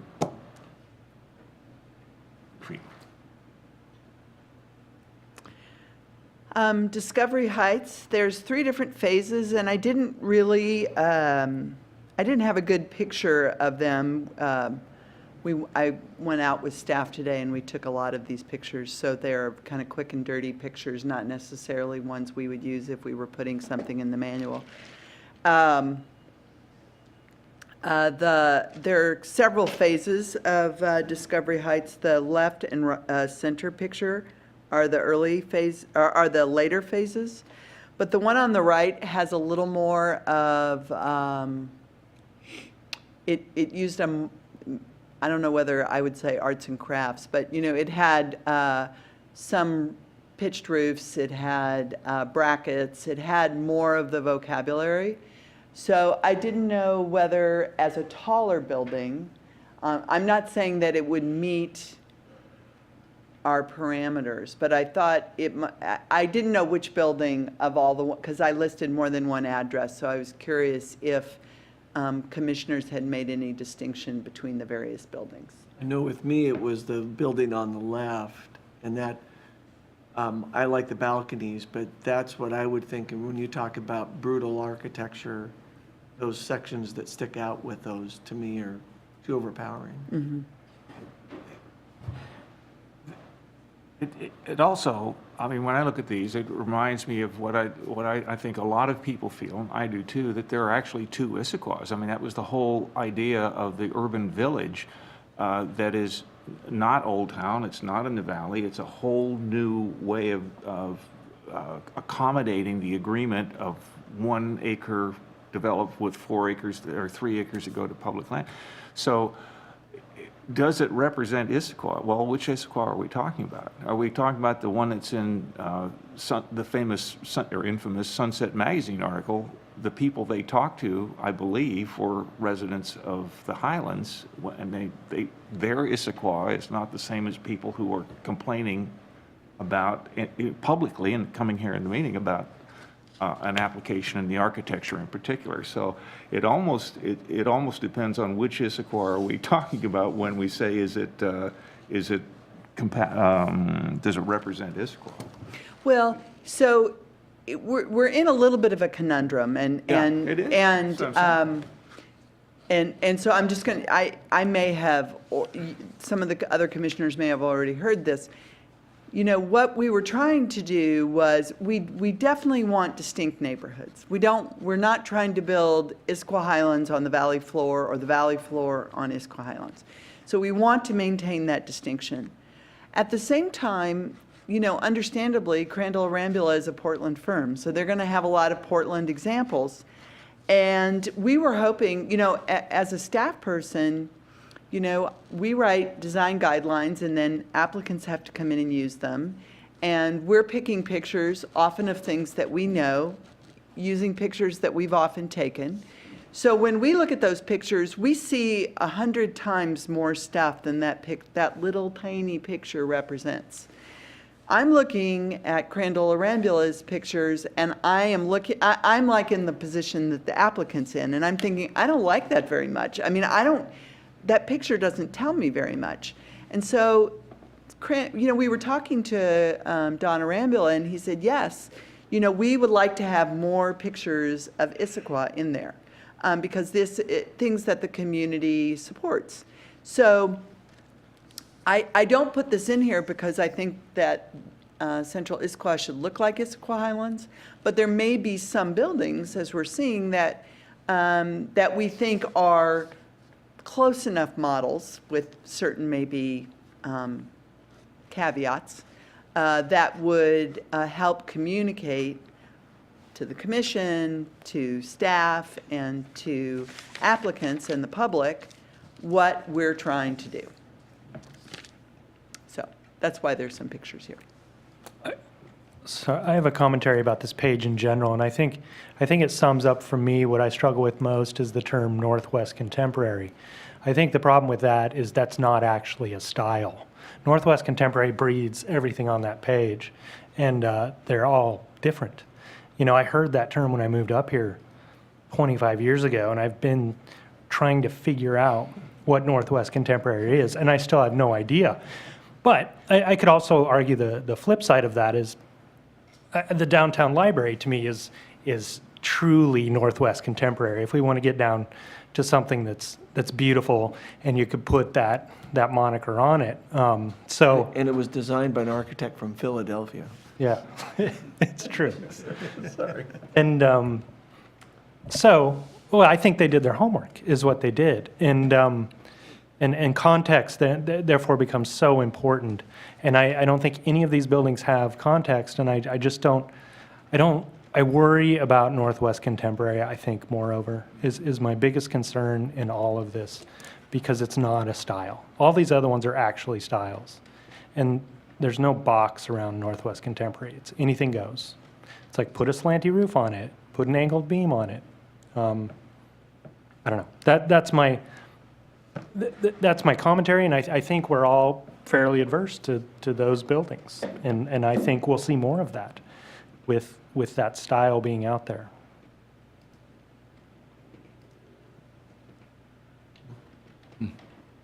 That's just What should my we opinion. do? I don't know. I can't think of another style, I guess, is the problem. Well, let me And maybe that's the point of Northwest Contemporary.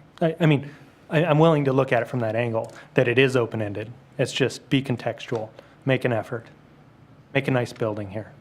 And then we review it on those merits. And maybe that's enough.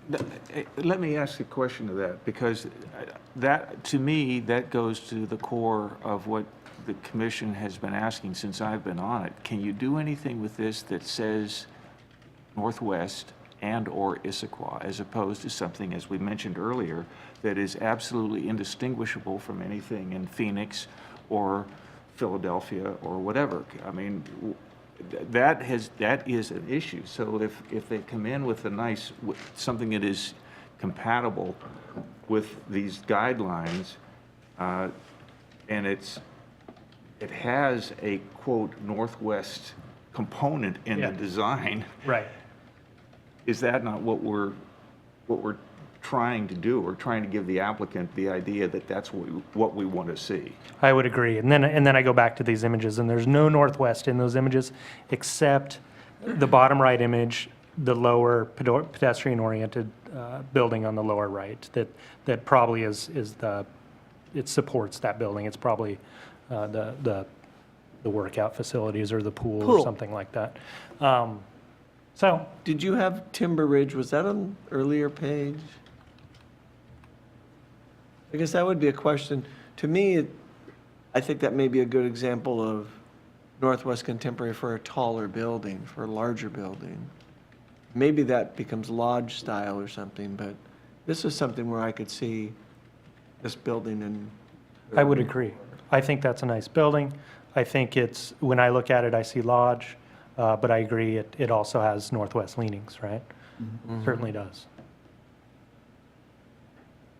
And I would say same is true about the High Street, you know. It's northwest in its treatment of its cornice, its materials, the divisions in the window. It's there, you know. It starts to approach that. The City Hall feels Romanesque. It feels really out of context of anything around, in my opinion. But it has a pitched roof and it's made of brick. It does. It could be in an arts and crafts bucket, for sure. So I threw just, and we can keep flipping back and forth, but just to finish the last group, were some of the buildings that came up that were not included.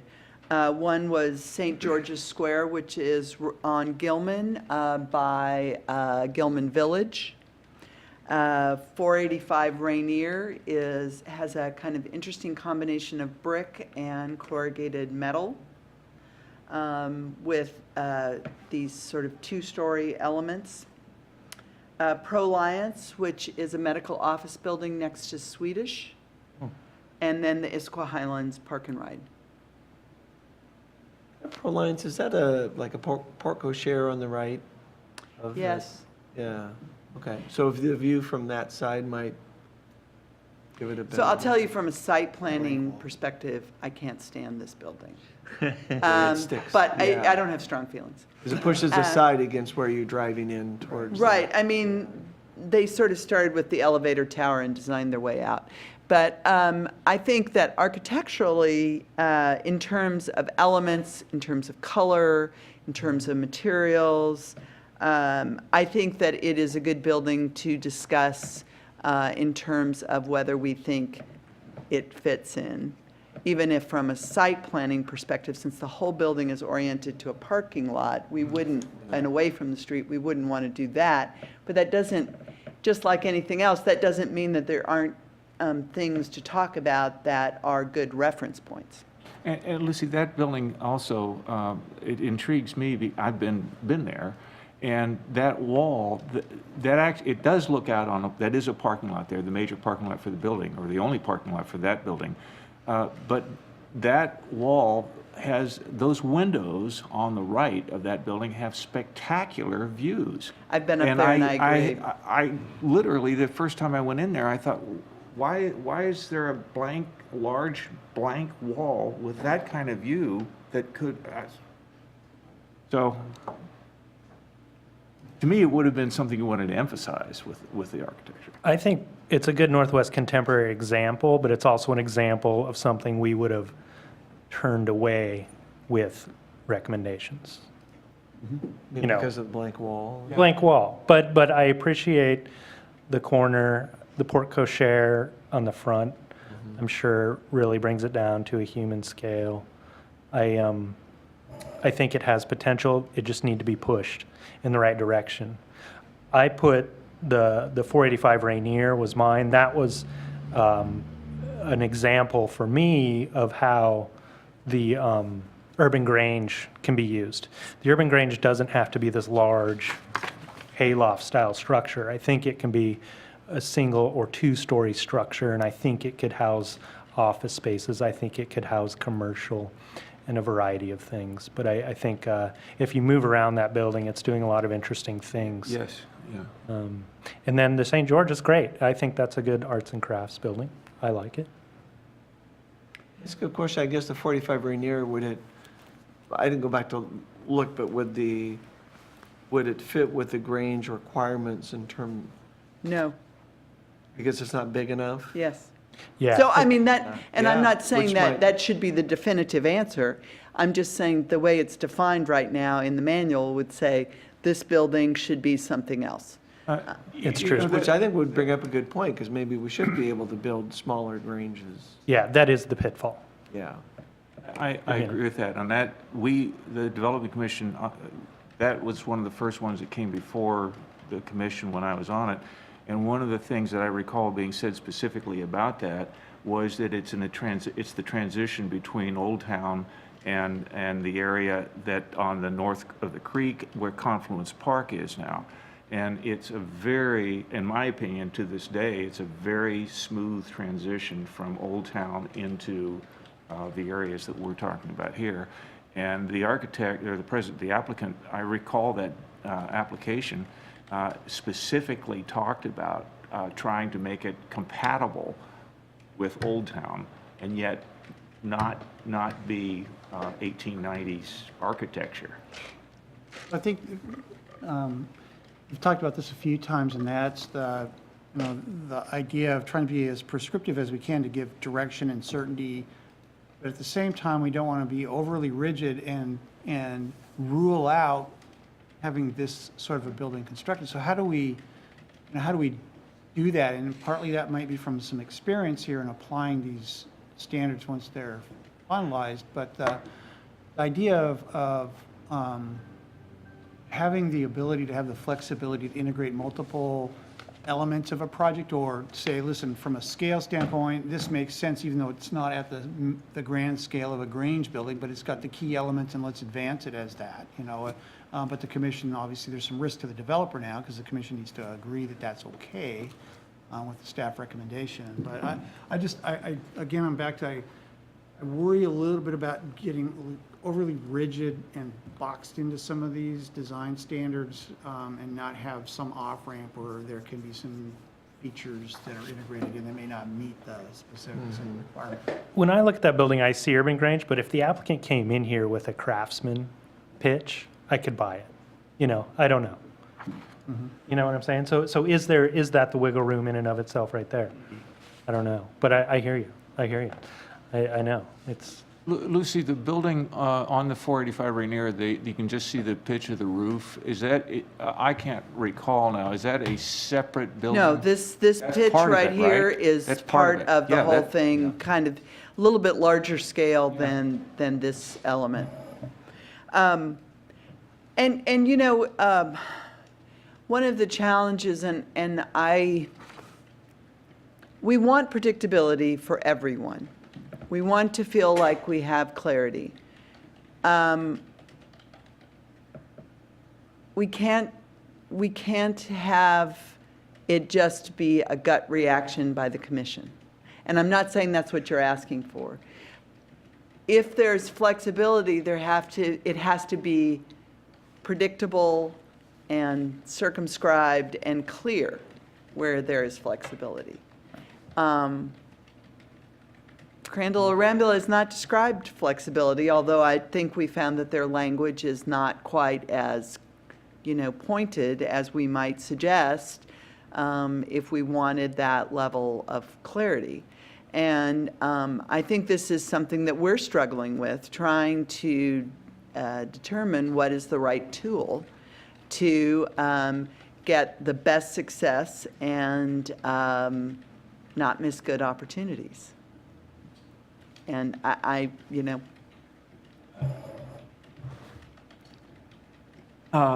the building, the talus structure, the Timber Ridge. Timber Ridge.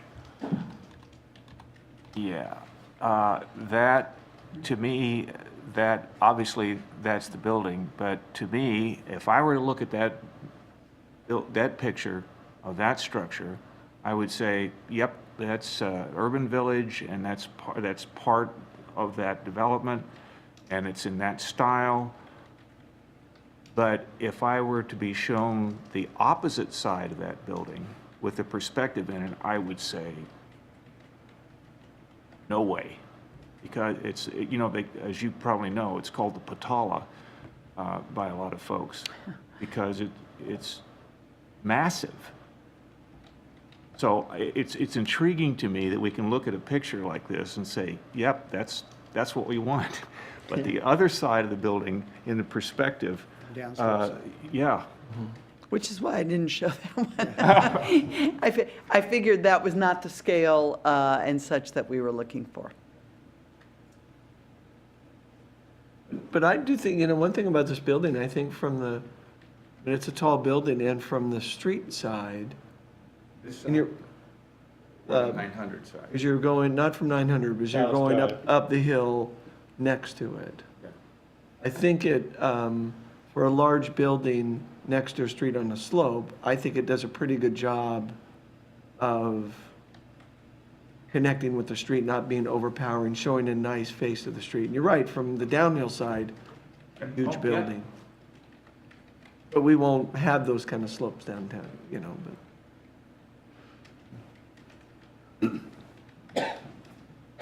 So one thing that interested me was whether the Issaquah Highlands Park and Ride was one to consider putting in. I left out some buildings that that I thought were too modern. There's a new mixed-use project at Talus. I didn't put that in. It's pretty modern. There was something else, I can't remember what it was. I just sort of filtered those out, figuring that wasn't something that, I mean, I guess for Northwest Contemporary, it would have been an option. I guess that's one question for the commission is, you know, and that's where you can use your little forms, and you don't have to say it out loud, and you can just give it to me. But whether Issaquah Highlands Park and Ride seems like a building that we should be including as an example of things that we think represent Northwest Contemporary in Issaquah. Do we want any more park and rides, or? Well, garages are going to be a part of what we're dealing with. Well, It's true. yeah, you know, we are ultimately, when I'm long since under the sod, supposedly going to get a light rail station. And that light rail station, I mean, I've heard a lot of discussion in the last couple of months about the folks that are going to be driving in from Maple Valley and North Bend to use light rail. They're going to be driving in to do it. So parking lots Well- are I think, I would argue Or against that, park though. and That rides. I think the idea, if you say, put a park and ride at 18 take a bus and in. I-90, and somebody takes a shuttle bus to the park and ride, you know, Yeah. to the, I don't- So our station comes with a new 500 stall garage. So there's a new garage comes with. park and ride, Yes, yeah. with the new train station. So to the question, though, about if, you know, as far as, you know, for a garage, if this was going to be, if this was, say, a facade of an office building, I'd say, I don't think so. But thinking about how we're trying to integrate the design of what is typically a fairly clunky structure and non-interesting structure is a parking garage, a treatment like that, I think, is a good example. And if you flip around to the other side of this, it has a wholly different elevation and treatment. It's got actually artwork integrated into the side of the building that when it's windy, it actually moves. It's kind of interesting. So it is, I think, an example of how you could treat a parking garage and kind of the expectation that we don't just want blank concrete face with some vines growing on it. Yeah, I like this building. I like the gabion wall at the base, you know, the cornice treatment. And then if you just take into account the context of where it is, it fits perfectly. It's hard to get into it, but that's another story. But as parking garages go, I really think that's a good one. And you're gonna need parking. You're just gonna need it. And you can't hide from it. What was it, I don't remember you, Mike, or you, Kevin, that just said about vine covered, because the one in downtown, to me, yeah, yeah. To me, that's as good as a parking garage gets. well, this on the north side of the Highlands garage, You've got that all fish that scale. metal stuff, Fish yeah, scales. that, Well, yeah, that I think is, I mean, it is kind of artwork on a, well, yeah, and it's better, it's better than the picture of the white for me. yeah, I'd That agree. is absolutely stark, which is the verb or the adjective that's been thrown around so much is what we don't want. And if you're gonna have a parking garage, to me, and you can put pine that change color, it gets red in the fall and, you know, whatever, that's Northwest. Yeah, I think it's actually, I like that of all those. Yeah. Between the two garages, you know, the park and ride, I think that this is, with the vine on the side, I think that kind of covers it. And like Randy said, it changes color. And Where- that it's next to the fire station, which is, I think, it's the front of the park and ride is right adjacent to that. And that, to me, they fit pretty darn well together as adjacent structures. Yeah. So and that's the point you're making is the context and how does it fit? So, you know, if you're in the middle of fairly in contemporary architecture, and you stick a parking garage with a 3-story green wall on it in the middle of that, it may not fit so well, and the one at the Highlands may actually fit better. So, but the point is, I think it's about the expectation on how the garages are treated. There's an architectural treatment to the building. It's not just a garage. So that may fit better in a different location. I think, as Kevin said, I think it fits really well where it is. A green wall on that building probably wouldn't fit so well there. It's a fairly busy street. It's like, well, it's not a lot of pedestrian activity at that location. Most of it's up further up the street. So again, it's context sensitive. Maybe we have a picture of both, one of the green wall and one of the art wall on this park and ride. And the point is, we want some interesting treatment that it doesn't look like a concrete garage. That could be an office building. I mean, that doesn't scream parking garage to me. And that's the point. So, yeah, and that's a good point too. If it looks like an office building, you go around and around trying to find where the entrance is. That's right. That's the problem that, you know, it gets to. Lucy, speaking of office buildings, can you go back to the Costco?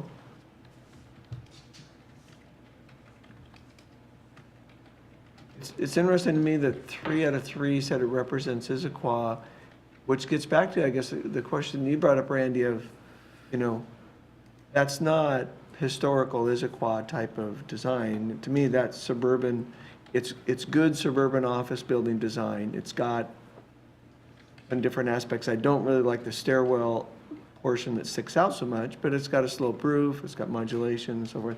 But it's not really historical, in my mind, in terms of fitting. Right. But I like the building, but, Right, and it would be, though, in the urban core, so it'd be Northwest Contemporary. yeah. So that it wouldn't be if they were following the design manual, this is probably heading more correctly in the right direction. It'll fit the new Issaquah, not, yeah. Right. And my comment on that, Mel, is that I look at the entryway. I think they did something to it to represent Issaquah. They did something to it, and the rest of them, yeah, it's modern Issaquah. When you say historical Issaquah, well, what is historical Issaquah? You're trying to build a building that's 4-story high. Historically, there's no, Issaquah doesn't have a 4-story high. Historically, it's all 1-story or 2-story. This is a 3 or 4-story, and they put in an effort to enhance the entrance to something like Issaquah. I think that's actually where I was coming Ray, I from. think actually that's another example of the which side do you put up there? Because if you put up the side that is on the Pickering Pond with the wood bridge and stone, little stone gathering place there, it would have a completely different Well, and actually. For me, I don't ever see that. I always see the back, and I always like it. Right, and that's an interesting point, Randy, because the backside of this, which, when we were doing the SDP for Costco, that was one of the things that we looked at in terms of the evolution of their architecture. And this is the first building that they designed for themselves.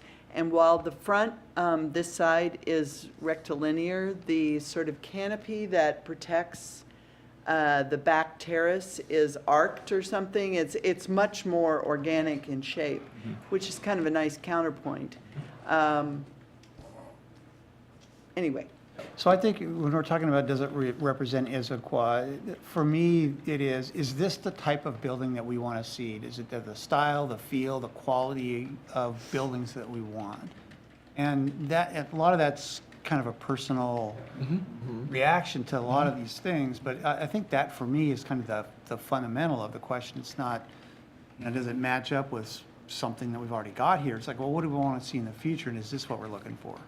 Yeah, and the examples are very helpful, I think, to the design community that will be coming in, try to design to these standards. So the example pictures that represent what we like, I think are very useful. So I want to know what you want from us. I guess I'm a little, What we're Okay, doing is what I want, and I would take further rating if you choose to do that, and this is what I wanted. so what I'm not understanding is exactly how, are we expecting these to be in the manual? Do we think just the top 1.5? Well, I don't even 1.7? know, I don't know, the barn may be a good example for Grange. The library may be a good example of a civic building that makes a departure. I think so your question is what's next? We have a small sampling of evaluators here, although, Extremely highly qualified. yes, absolutely. And actually Connie did it too. I have not factored her scores in here, but I'm going to pass all of that along. And, we're going to have a conversation with the council tomorrow night. I think it's a good point of conversation with Crandall Rambula about the buildings that we're rating. They may want to, for instance, St. George. I think that in terms of massing and materials, there's a lot that's very nice about it. I don't actually like the windows because they're in the same plane as the body of the building. And without that sort of setback, I think it has this kind of weird modern slick feel with a more historic building. So that doesn't mean we can't use it. It just means that you identify that the windows are not consistent with the style, So those are the kinds of things that I could imagine, ways that I could imagine them using this, but that's a conversation for us to have. But if we haven't had this kind of evaluation, then we're not in a position to then have that conversation with them.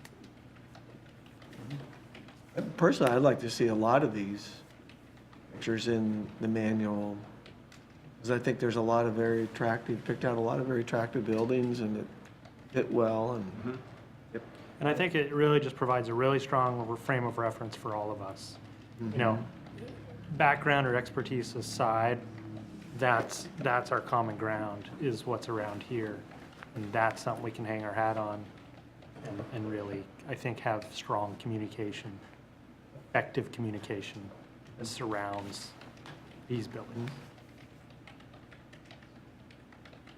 What is the objective in terms of the target date for getting this in final form? And when will an applicant be able to avail themselves, himself, herself, itself? So we have proposed the staff schedule is proposing adoption of this in October, but it depends on when the moratorium's lifted. Can I ask one more question? I don't know if I'm allowed to ask or if you're allowed to comment. Do you like where this is headed as staff? Will you find it useful? Yes, because I am more focused on urban design. I certainly have architectural opinions, but I have, my experience has been more with working with an architectural review committee in the urban villages. So even though I'm trained as an architect, and I certainly have personal opinions, I have less opinions around architecture. And so I'm appreciating having a tool that we have all developed and that represents the community, whereas I have stronger opinions about urban design because of wanting to have, I think that's a little more universal. Whereas, even though there are some very specific things that I think are important in Issaquah in terms of how natural areas are handled, for instance. I think that Crandall and Rambula have also added a layer and a level of detail that takes some of our urban design another step further that I think will be really useful. But the architectural piece, I'm glad that staff was not asked to write that. I don't know that we would have been in a position to put this kind of tool together. And so I think it was great that we got to hire a consultant to bring that kind of expertise and perspective. I believe we're going to get better buildings. Yeah, Me too. I agree. Can you go back up one slide? Take one more. This is in the like, a couple questions here. One is the mercantile building, which I can see representing Issaquah as a historical kind of building. But I was a little surprised that it would still be in the light category, because it's a pretty, to me, it's a pretty plain, inexpensive looking historical building. And I'm curious as to the commissioner's thoughts on. I agree. What? Okay. What?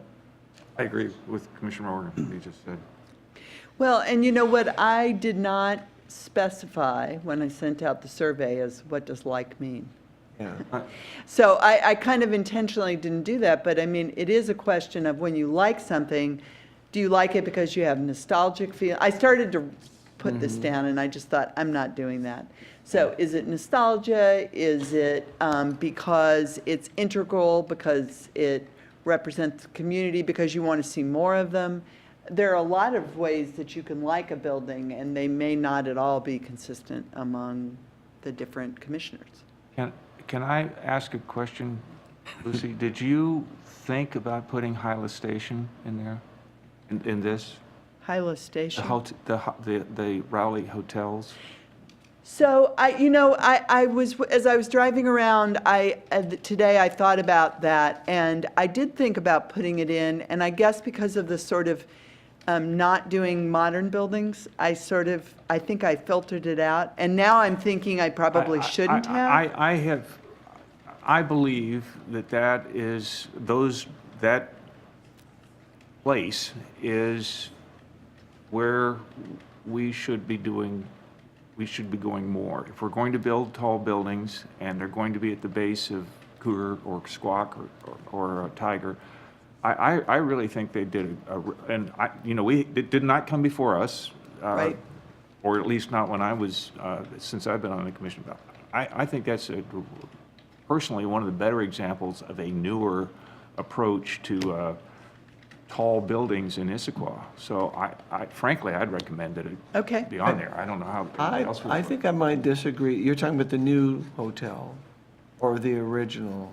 I'm talking about I know what yes, the original one is the one that I like better of the two. Yeah. But when you look at them from either the I-90 perspective or you're driving into them or whatever, I just believe that they're good examples of what Yeah. I'd like to see more of. If we're going to go up, I'd like them to have that look. My and feel. concern would be, in the original building, I like that a lot more. In the newer one, my concern would be There's no balconies, there's no sloped roofs. I To agree. me, it's a fairly boxy. Now, maybe that fits with Crandall Rambula's idea of a starker, sort of plain building above, but I don't, in my mind, that doesn't fit with what we'd want to do. Okay. Just want to, I don't know what other people think, but that's just be my opinion. I wouldn't want to have that one in there. Also throughout, I would very much like brownstones to be in there. I think very good. And the question would be, what category would those fit in the traditional area with our trained architects? I would that see be that as arts and crafts. Okay, that fits for that? Yeah. Okay. I think between the pedestrian walkway through and the building styles, I think that's a great project. Yeah. See that downtown would be excellent.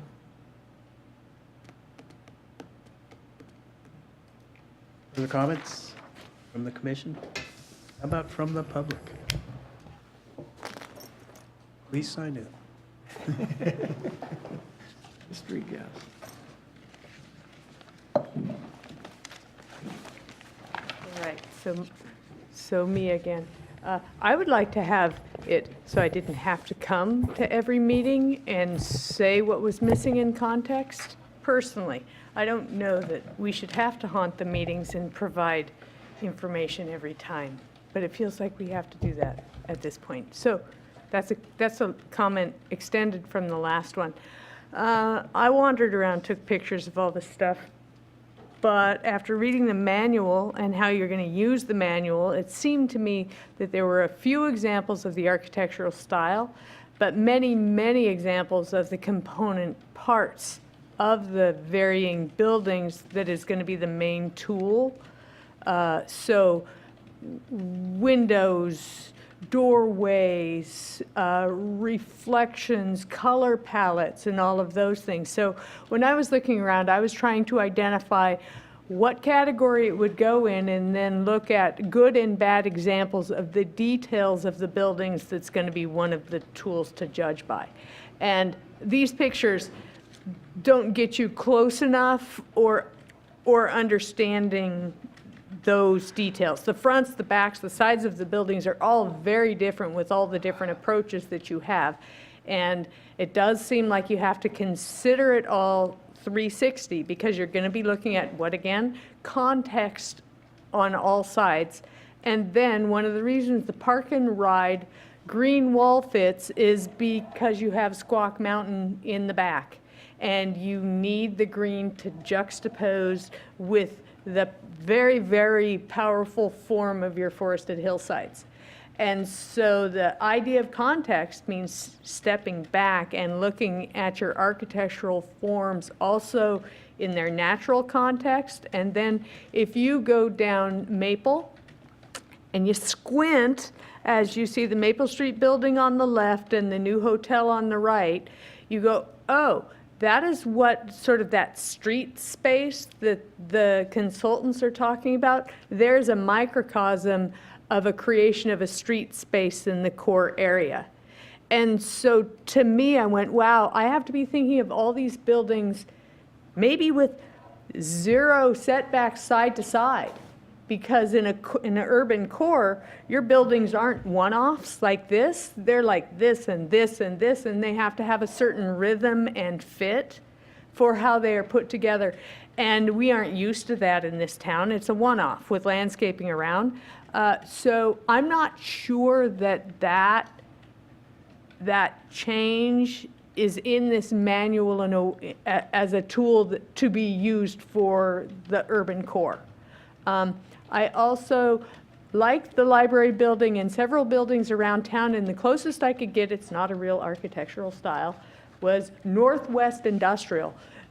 We have this sort of industrial feel, but we've been using the metal roofs and things that are a little harsh.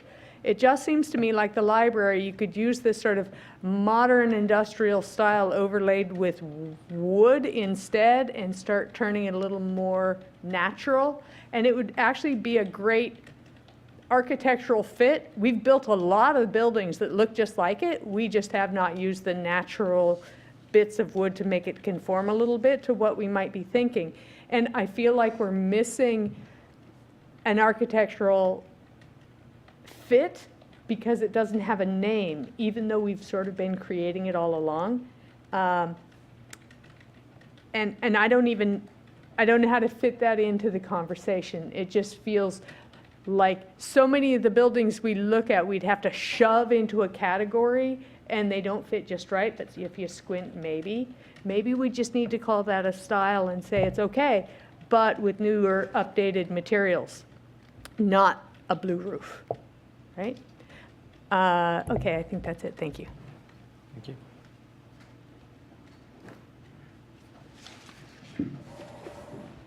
Thank you. Did you sign in? No. So, other further comments? I have a comment on the presentations just made by Ms. Marsh. I wish more people would, quote, haunt these meetings. I really do. The public input, and I know this is televised, but I just would encourage people to come down here and participate, even if it's just to observe. And the more people that we get in this room, particularly those that do their homework and come in and make observations in a respectful, disciplined manner, to me, it's invaluable. Absolutely. Well, the reality is that we're making some decisions that have significant impact on what people are going to be seeing. And without them understanding the context of how we got from where we are, it's always a tension there. Why did you do that? And so we do appreciate Connie. And is the next chance for the public to be involved, would that be the August 31st Planning Policy Commission? Well, tomorrow night, because we like 3 nights in a row of night meetings, we are discussing this with the council at Land and Shore Committee. Then on Friday, sort of packaging up all the comments and sending it off to Crandall Rambula, who will have a draft back to us mid-August, work with them on that, and then head to planning policy the 31st. I think you're right, 30th, 31st. something. They would have a chance to step in and make comments publicly.